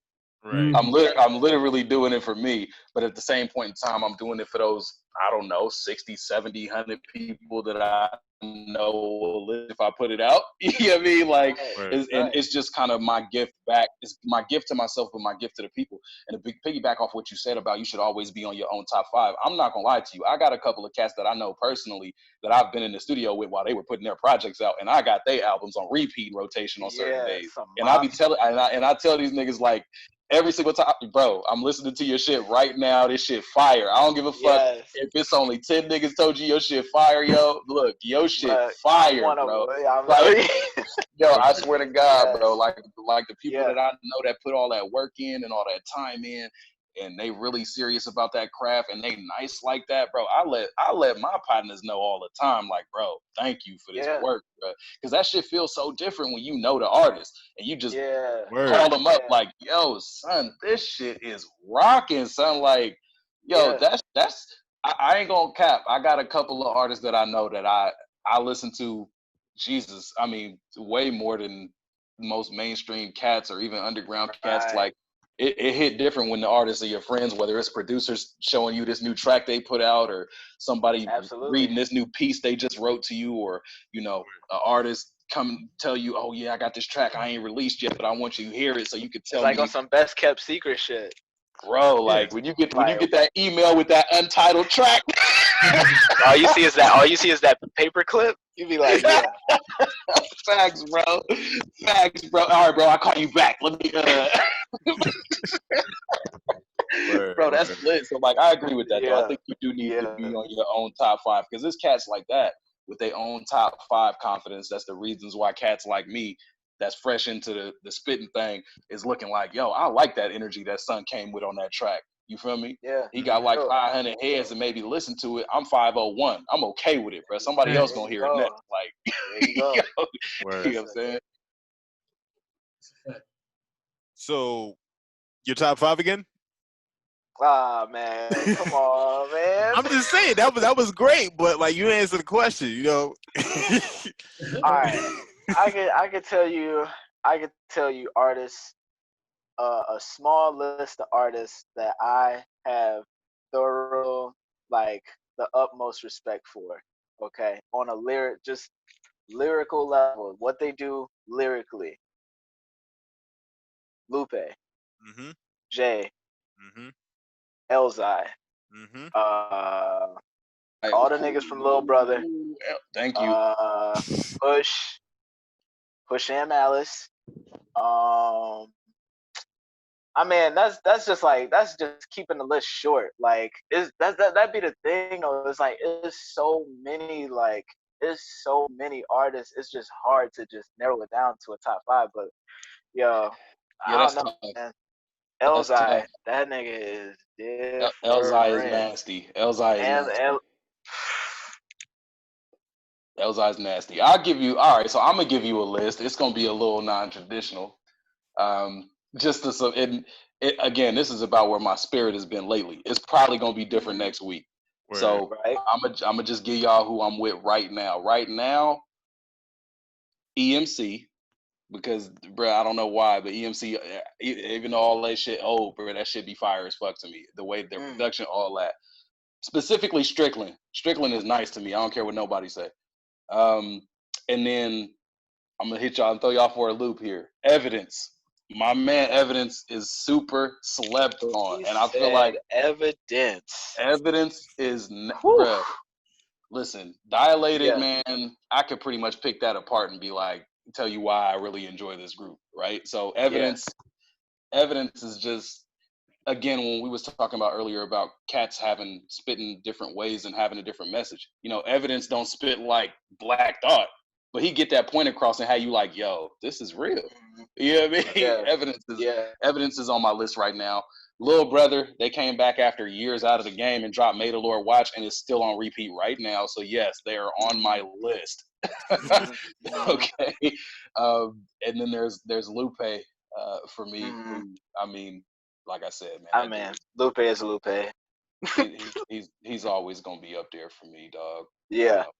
That just is what it is, dude. And then Yeah. Big Crit right now. He's on my list right now. I knew it. Big Crit is on my He list. said, I knew it. I knew knew it. it.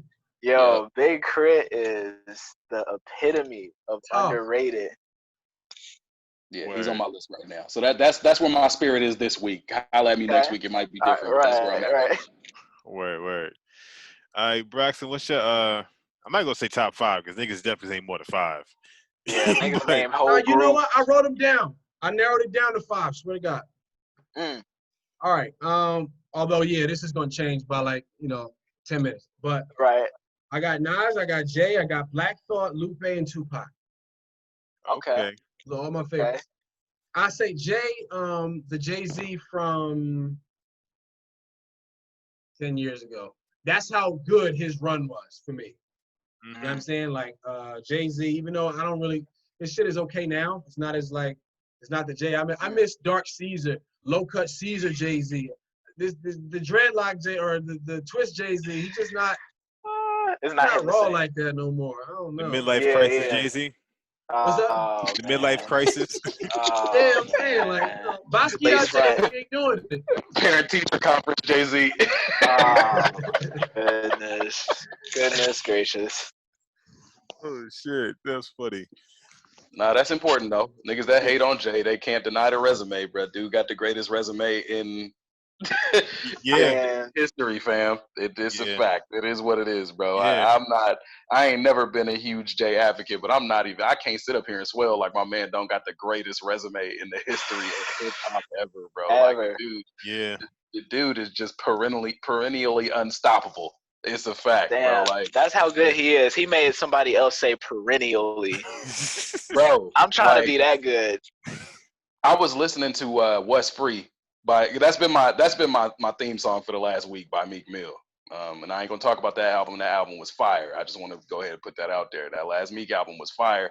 People slept on him, talked all that shit, and then he dropped that album and ripped the shit out of everybody. But What's Free, when whole verse come on that joint, son, I'm like, bruh, Yeah. all He right, was fam. dancing. He had a little chat. Like, he had a conversation. He had a little bro. chat, quick little chat. Yeah, I think if he You sticks feel to me? the I think if he sticks to the whole Andre 3000 thing that he's doing, like, popping in, doing a verse and then walking away, whatever. I can get jiggy with that. You know what I mean? Like that's cool. Yeah. I feel like you have more to say. My bad. Go ahead. Talking about me? No, I'm talking about Prime. Oh, you talking about me? My bad. No. You was good. I thought you was talking about my man's. It was his list. He was giving us his reasons and all that. Oh, My bad. shit. Sure did. My bad.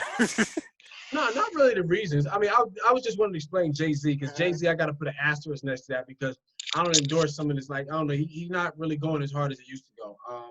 And maybe listen, he don't need to anymore. He's a fucking billionaire now. You know what I'm saying? So I guess everybody. I guess after a while you get full. But I say, the crazy thing. So you got Nas. One of my favorite albums, even though it's not my favorite, but his most recent favorite album of his was what's it called? Life is Good. I think it came out in 2012. That's a good album. That was one of Really my good favorite ones. I wasn't really crazy about Lost Tapes Part 2. I didn't really. It's only 3 songs in that joint that I like. I think it was the Lost Tape Freestyle, Royalty's cool, and then that last joint, I feel like that last song on there was supposed to be the outro for Life is Good. Okay, yeah, I think it was. They said it was. man, that I don't know, you just felt it. Yeah, You just felt it, that shit with Kanye wasn't it. The 7 songs. man. That wasn't it. That wasn't it. Yeah, that wasn't it, bro. Hey man. I was Hey, like, man. damn, guys, what the fuck? Like, what the fuck is this shit? Bro, Yeah, I heard like- about that. I never downloaded it, but because They tried so immediately after hard it to dropped, make it. everybody said it was trash. Like, and it was so shocking to me that I never even gave it a listen. I ain't gonna lie to you. Bro. And the thing is, like, I felt like he had the tools, but those weren't the kind of beats for him. No, like- yeah, like, The only Like- one that was remotely was the cop shot the kids, and then that was That like flow on that song pissed me off. that was the one he was trying to sound like Slick Rick, right? Yeah, and the thing is, Yeah, I yeah. don't. Get off The that. thing that I don't like about Nas, and I'll let you finish. Huh? Damn, I sound like the nigga that produced that shit. He said- Oh, God. But like, I feel like with Nas, and I love Nas, he's definitely on my top. But I feel like sometimes, as a writer, you know when like, damn, I need something to rhyme with this, and I can't think of it, or like, I just need to end up. I need the last 2 bars for this verse, It was and a then you lot just of that throw going something on. together. He does that a lot. He Not gets a lot. lazy. He gets lazy, and that irks me because I know exactly when he did. I could tell when he stopped writing the verse, Yup. and then when he's picked it up again. You can tell what they was thinking. Yup. Yeah, Uh, I'm not gonna say it's a lot, but it's enough. You can tell. Like you can pay if you Yeah. pay attention, you can tell. I Like feel you. I feel you. that irks me. yeah. Just as a writer. No doubt, yeah, no doubt. yeah. Let me see. Black Thought. I don't think I ever heard a whack Black Thought verse in my fucking life. Nope. Like, ever. Nope. That man, that little midget, he can rap his ass off. So like, you know, he's just definitely one of my. I know y'all got the one. I think came out in 2019 with Salam Remy. The one Salam Remy produced it, and then he had another EP in 2018 as well. And I was like, I'm glad he back. So let me see.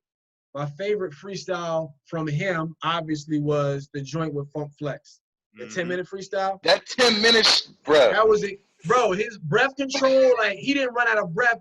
His throat didn't get dry, like nothing. Like he didn't even have to lick his lips. 10 Different. straight minutes of straight bar. Different. It was insane, dog. Also, Bruh. to piggyback off of that, you know, as artists, we can all relate to this. Black Thought is so dope that there's times he'll be performing, and the artist in his group will forget the words, and he'll remember them joints. Mhm. That's Yeah. that's like just all around like great showmanship, just phenomenal artist. Like Textbook. yeah, Textbook MC. I'm sorry if you start saying my stuff that I forget it. Like we not friends no more. We have to fight after the show. Yeah, don't That's embarrass me an like that. immediate fade. Don't Yeah. embarrass me like that. We just gonna not say it. Yeah, Alright? you just gonna embarrass me in front of my friends. Like really? Really? That's what we doing? Yeah, Black Thought is, man, and I don't think it's streaming anywhere. But the first project, the first Roots project, when they used to be called the Square Roots Organics, if you could find that album is like fire. Yeah. I remember seeing an old video. Black Thought used to look mad dirty. He looked a lot different. He had the Yeah, he had the he was rocking the same shit that Sway used to rock. yeah, The Yeah. big ass hat with the with the brim on it and shit. yeah. But The inexplicable head wrap. yeah, but like he always had bars. Like Inexplicable head wrap. I think that album came out in '87. Yeah, Like, no inexplicable one's been head nicer wrap. than longer than him. Very few. Very few. For sure. Very few. All right, my bad. We keep cutting you Nah, off. very, 'Cause I don't know, like your list is mad triggered. I'm sorry, but No, it's good, it's good. And then I feel like Tupac is self-explanatory. yeah, Hennessy, enemies. There we Hennessy. Yeah. Oh, Come and on, then you son. got Lupe. Lupe is my introduction into like technical rap. You know what I'm saying? Because, well, no, I can't even say that because Nas is very technical. But I think Lupe is like ultra technical. Like you remember in Yeah. Textual and Youth when he said the first track, Murals. mm-hmm. What Mhm. the fuck was that? Like, you know what I'm saying? Like, I was that shit, it's like you gotta decrypt it, man. And it's like stuff that takes that kind of skill is so stimulating because it's like a puzzle. You like mentally you start to be like, okay, let me figure this out. And like Yeah. if you like us, you know, where you actually like to write it as well, it's really stimulating, man. So Mhm. definitely look back. Man, Absolutely. I remember when me and Scribe was in school. I'm not sure if you went to this joint, but they had like a hip hop like meeting, like seminar thing. And they broke down the lyrics of like they compared, which is goofy, but they compared Gucci Mane Freaky Girl to Mhm. Lupe Dumb It Down. No, Yo, that's valid. That's Come valid. on, son. That's valid. yeah, but like Right, it's clearly valid, right? Yeah. yeah, but that song, cause I always thought it was dope. But then like when they broke it down, I was like, bruh, man, yeah, Lupe So are you is a different so are kind of you telling me that you don't like Freaky Girl, Gucci Mane? man. Come on now. Come on now.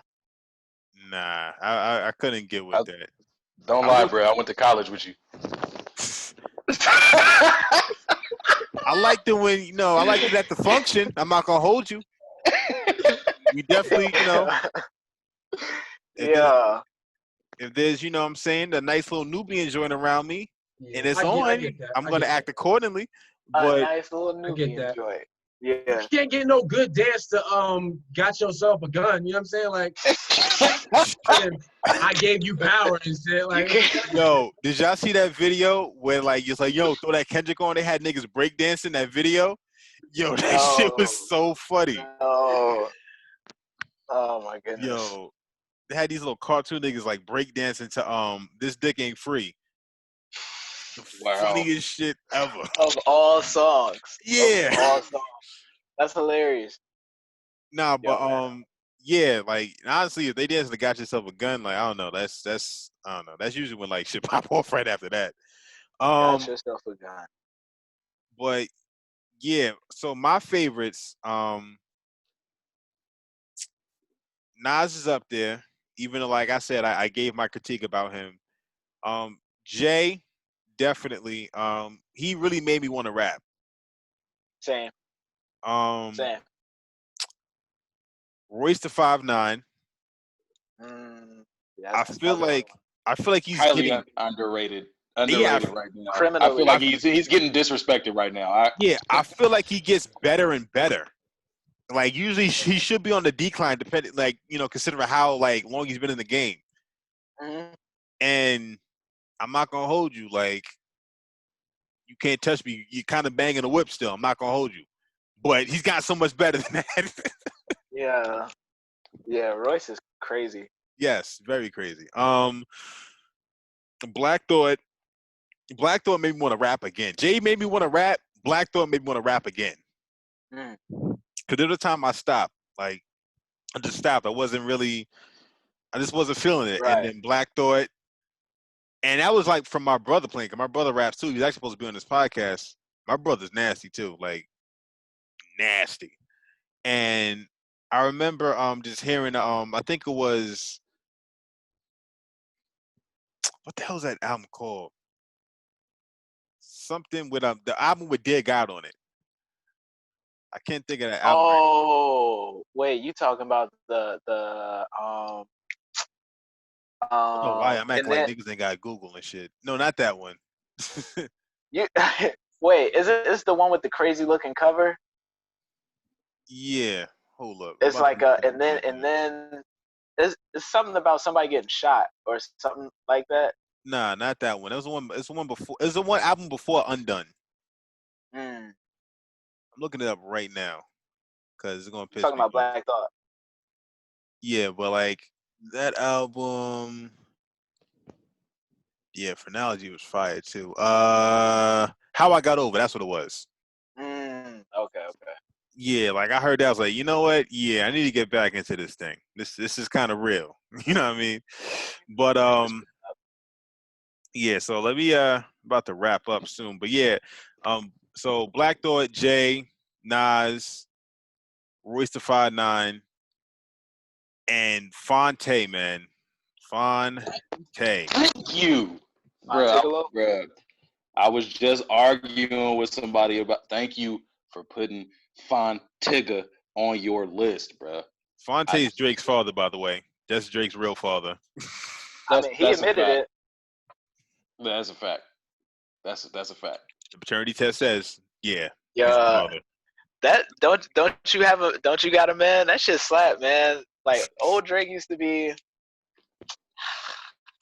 Listen, Yeah. man, we don't gotta talk about it. Yeah, we're not talking about that right now. We don't even We're gotta talk trying to about keep it. it positive. You know what I'm saying? You You know, try bring the energy down, bro. just try to Yeah. keep it light. Try to keep it light. Love and light.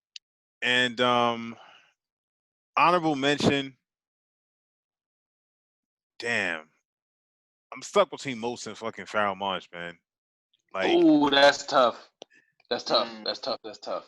I cause would have to give personally. It would have to be a personal choice for me, and I would go with Most just because he Hey. affects me more personally. yeah, I feel like Pharaoh got more of them lines. It's like, oh, whereas most is just like all around, like, you know what I mean? I don't know. Yeah, And I agree with that. and I agree with that. and Mos Def was in the first and only hip hopera, Carmen. Okay, That's a fact. Yeah, that's a fact. niggas don't know. I'm that old. I mean, Yeah, I don't know. and Bow Wow was in it too. We brought it full circle. Bow Wow was in there, and he was locked up with Mekhi Phifer, and they was rapping. And How do you remember all of this? I don't even know like bits and No. pieces. I just remember Beyonce and Most. that's it. that's Listen the to Beyonce's leg. See, Yep. I'm gonna tell you why Most resonates so good with me, bruh. Because the first time I ever heard Most Def was that Oh No track that him and Nate Dogg did, and I heard the extended version where it doesn't. It's not the radio version where he ends. Pay attention, watch Flacco get it larger than y'all. Put your pride on the rocks and make you swallow it all, and that just stops the verse. Nah, the extended version had the whole extra clip at the end of that joint, and I was listening to this cat, and I was like, "Yo, how does Nate Dogg's reach have all the way to the East Coast, something I ain't never even heard of before? We ain't know who Mos Def was on the West Coast until Oh No." You know what I'm saying? damn. And Yeah, That's which crazy. goes back to your point about collaborations. Yeah, I just know I've always been a fan of Most Def's catalog. I know the song "You Are the One" got me through a breakup, cause that Mm. man, even if like you and Shorty don't break up, if y'all just going through it, play that song, man. Like, I'm gonna man, keep that in mind. what's your chill, favorite Pharaoh track though? just so many. I really like. I like more of his stuff with Organized Confusion, so that's why I'm like leaning more towards Most. Um, and it's not even like it's like the his best work, but the Extinction Agenda, his verse on that, and I also like Maintain, because I just, again, it's not like it's lyrical, like super lyrical like he's used to, but it's just you just feel it, and I feel like if you can get that feeling and the lyricism and like put it together and marriage it perfectly, like you're dope, like by default. That's what I felt the Desire album was. I felt like that was Most a definitely, perfect between Desire, Push, Agent Orange. I mean, man. specifically, the Push was, bruh. I Yeah, I listened to played that. I Push on the listened way to to that to this church. day. Yeah, like whenever Same. I'm feeling like I need to take over the world, but I ain't really got the energy, bro. I listen to Push, and that shit be having me motivated as fuck. Word. I ain't gonna cap. So yeah, that's a tough one though between Most and Pharaoh, bro. I don't know, big dog. That's one of those here today, gone tomorrow. Like it might switch up between the next 24 hours, bro. Like It might switch up Hey, before we end fellas, this damn fellas, show. it was good to meet you. I gotta hop off, right, y'all? All all right. right, All bro. right, man. Nice All right, man. meeting you, Y'all be brother. easy, okay? All right. Yes, Oh, sir. you gonna facilitate like all our contact information, right? Of course, of course. Yeah, All we right, gotta bet, get bet, that bet. All right, going. man. I'm gonna check your shit out. All right, All my right, brother. Bryce. All right, It was Peace, good meeting peace. you. peace. Yeah, so it's actually about to wrap. Actually, it's about to wrap it up. But yeah. So if anybody wants to, actually, before I even say that, getting back to the focal point of the responsibility of the content that you put out. Mhm. What did you say? What do you say that you put out, and why do you feel like you're obligated to put out what you put out? I'm gonna Wait, say start that with, one more time because it kind of cut out. all right. So what is the kind of content that you put out, and Mhm. why do you feel obligated to put it out? Just based upon the responsibility of the artist.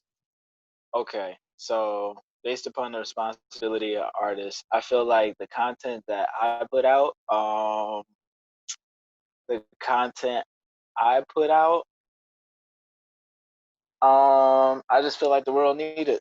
I feel like the world need it, and I feel like I need to do it because like I've dedicated so much of my life to, you know, being an artist and rapping and making music, and it's just like so heavily in me, you know, to do that, you know. Like for a minute I went through that little phase of like, you know, I'm not doing this no more. You know what I'm saying? Mm-hmm. Like this is like I'm done. You know, we all go through through the breakup, you know, and I was just like, you know what, I'm cool, but it's like just keep pulling me back in. You know, like Right. you can't you can't. It's like you like I forget who said it earlier, but it's like your responsibility. Scribe, you said that earlier, right? Like That's if right. you got a That's right. gift, like yeah, it's like That's your right. responsibility. And you know, like my wife, she tell me all the time, like, you know, her and a couple other people, they be like, man, you better keep putting that music out. Like, you know, it might be not where you want it to be right now, but like you still need to do that. So like, I don't know. I feel like as an artist, you know, that's just my responsibility to put it like if you're good at it and people like it and enjoy it, you know what I'm saying? No matter like what the content is, you know, as long as it's, you know, leaving some kind of positive, making some kind of positive impact, you know, whether that be making somebody like think about something in a different way or just giving somebody something to nod their head to, like that's your responsibility as an artist, you know, is to just, you know, keep doing that.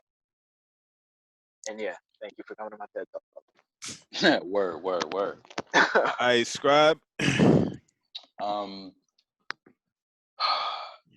all right, so I'm gonna try to put it in a box only because you know you've known me for years, so you know how I am with my words. Word. Um, really, the reason why I feel like it's my responsibility to put things out in the form that I choose to put them out is because before you're an artist, your lifestyle and who you are to people in general delivers the message to them already. Mm. So I believe that by the time an artist that portrays a certain message puts something on wax, there isn't necessarily just the expectation you have from yourself to exude a level of greatness and positivity to whatever message that you're putting out, but there's an expectation from those who follow you as a leader of the words. So Yeah. when you're a leader of the words, right, people are immediately listening to what it is that you have to say. And it Mm-hmm. becomes your responsibility not just to put out a quality product, but it becomes your responsibility to speak life into the people, right? And I feel Mm-hmm. like as an artist who puts out that life, when you speak life into the people, it therefore speaks life into yourself. So I Yeah. believe that it's your responsibility in that regard because that's what Yeah. keeps you from running out of gas is the It's power that symbiotic. you receive from your own. Exactly. Exactly. So it's just it all runs in that circle. You breathe life into them, they breathe life back into you. And Word. that's what Word. goes back to that thing that I said earlier. It don't matter if you only 100%. got 500 people listening, I'm gonna be 501, right? And that's the 501. reason why. And that's the reason why, you know what I'm saying? So I feel like that's the reason why we have the responsibility. And that's the reason why I put what I put out is because I know that people see that in me. Just like my brother Mm-hmm. just said, you know, people say to him, hey, it may not be where you want it right now, but you need to keep putting it out because people need it. No, the crazy part about it is when people tell you that, it's because they need it too. Yep. They need it too. For real. You For see what I'm real. saying? And that's all Yeah. that's all anybody needs is for that one person. It don't have to be the 500. It could be the one. That's Just all that anybody needs one. is for that one person to need it because that's what we do. We happen to be that select group of people who is good with their words, whether it's speaking it, whether it's writing it, whether it's rapping it, whether it's Word. doing a slam, whatever you have going on. But that's why it becomes your responsibility to deliver the words correctly. Not even just because it needs to say this and it needs to say that, but let's be real. Everybody can't speak as eloquently as somebody else can, right? Right. Mm-hmm. So, with that being your gift, you now have the control or the power of the tongue. And with the power of the tongue comes great responsibility because you can either speak life into people or you can speak a whole lot of death. And it happens like that Yeah. because It does. this is something that we're good at. Now, only imagine Yeah. now we're good at it by nature, but now we practice, so now we're the greatest. Well, Yeah. you really got to be careful with the message that you deliver when people will listen to you For when you speak. real. Mm-hmm. So that's why we have such an obligation, and that's why I put out what I put out, because I know as soon as something gets put on wax, people, the likes are coming, the comments are coming, Mm-hmm. the DMs are Yeah. coming. Hey, bro, what did you Yeah. mean by this? Right. Mm-hmm. You know, when we had all this racial inequality stuff just start popping off, and I start posting those videos up, man, I had old teachers in my DMs, old coaches in my DMs. I had friends in on my statuses, a page long. So we have that responsibility, and it's up for us to respect that craft that we have, so that we're not misusing it. That's not a slight to Yeah. anybody else who delivers a different message. I'm sure they understand the importance of what they say, but that's why when it comes to artists like us, it's important for us not to misuse or mismanage that craft, because when we speak, people listen. It's the Most definitely. brotherhood. It's the guild, the writers guild. We gotta uphold the code, man. Ain't nobody Facts. listen. It's only a few of.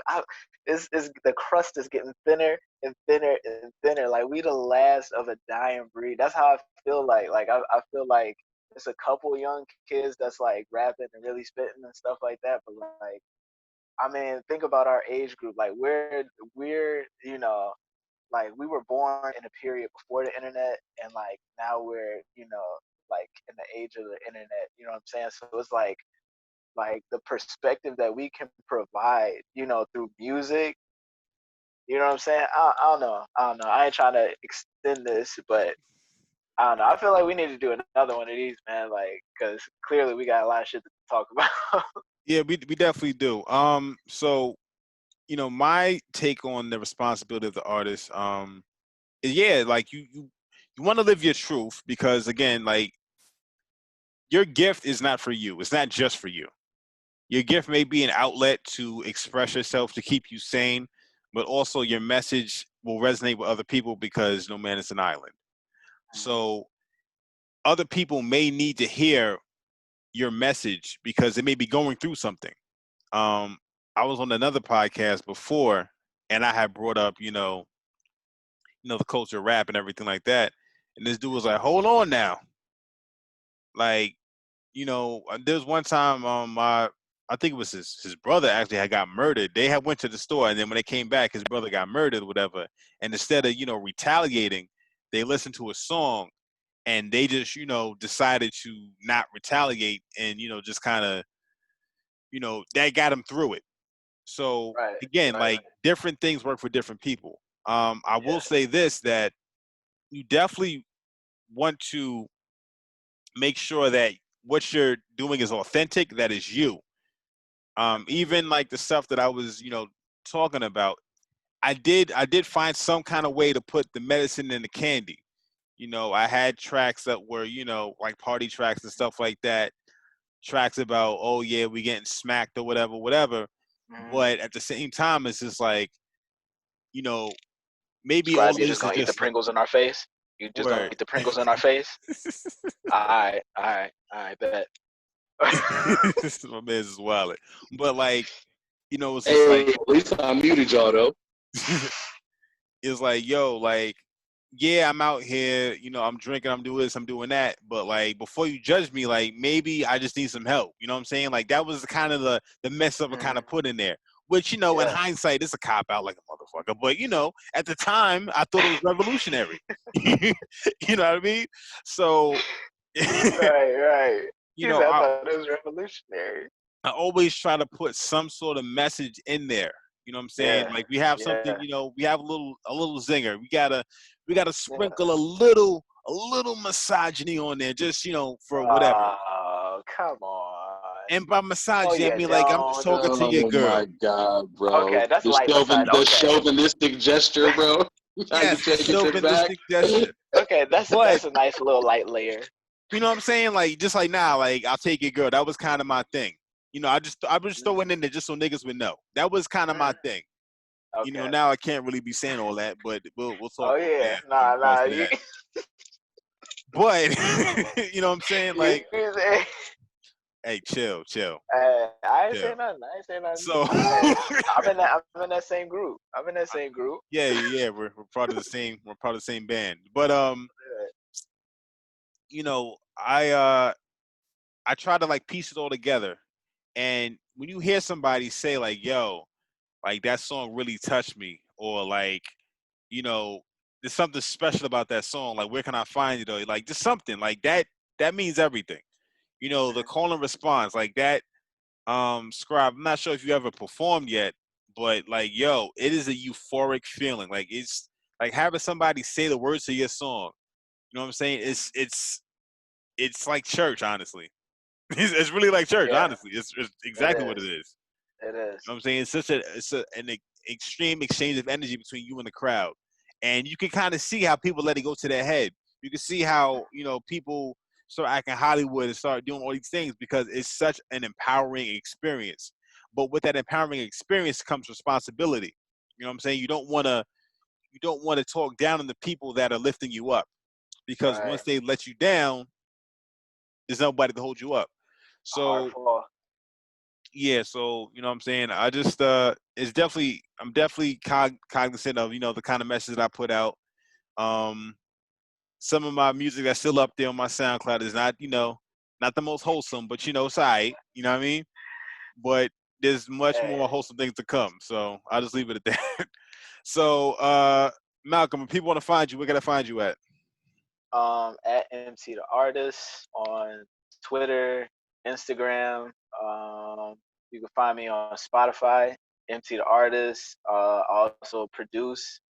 FYF is the producer name. Uh, and yeah, man. I mean, you know, might see me here, might see me there. Actually, you're not seeing me nowhere because I'm quarantined. You know, you're gonna see a lot more of this plant. You know, but that's about it. But yeah, you know, I'll be around. I Yeah. Scribe. This nigga, man. I'm weak, bro. I mean, Yeah. if people want to follow me, bro, they can follow me on the gram, AGM_scribe. You can catch me on Facebook. Just type in scribe1, I will pop up. That's scribe like a writer, SCRIBE. Just got to put it out there, you know. Okay. But Okay. yeah, that's where you guys will find me. Follow me. Check me out. I got a project that's going to drop this year. I'm excited about it. I'm not talking a lot about it on my media, so just in case you want to know, Dwayne, that's why I've been kind of quiet. But it is in the works. I don't know how many pieces I'm gonna have on it, but this one's for the people. Y'all want to miss it? It's gonna be nice. Most definitely. If you wanted to Just find bring it. Zeke, who was, you Bring know, here it. for like 2 minutes, but if you want to find him, he's on IG. Zeke, the ZYC, that Yeah. ZEEQ, the ZYC. As far as Yeah. Braxton, He really find hit him. Hey, that bro. blunt and just disappeared though. Like Hey, that was bro. crazy to me. He was here. He was here long enough to get the plug from you, bro. My man came here just long enough to get the plug at the end of the show. He said, "And time." I'm just saying, like, you know, I like to promote. That's what I do. And you Oh, can find Braxton on Instagram at Black August 2020. He has okay. an album on like all streaming services, Power of Shalom, or Shalem. That's SHALEM. The squinty face. Yeah, yeah, my bad. I went light skin for a minute. But and if you want to find me, you can find me. You found me out. Make sure that you Bro, like, subscribe, how dislike, do I mute the cancel. host? It is what it is. You know what? All This is right. going off the rails. This is going DJ. Thank you so much for providing this platform for us No to doubt, no doubt. network and connect with each other. You know, you are really doing the Lord's work. All right. It's a Thank really you, my good thing brother. that you're doing, you know, and I'm excited to see this thing grow, man. We definitely gotta get some more conversations in, man, because this is crazy. You know, my wife in the other room, she mad at me right now. So I gotta. What's the name of that Mos Def song you said? You are the one. And it's like you, the letter U, are the one. Make sure you I'm blast gonna, it. She gonna I'm start gonna have to throwing shit play though. that. She gonna start throwing shit. I'm letting you know right now. Bet. I'm prepared. All right, let me stop recording before you get in trouble. Oh my god. All right, man. I'll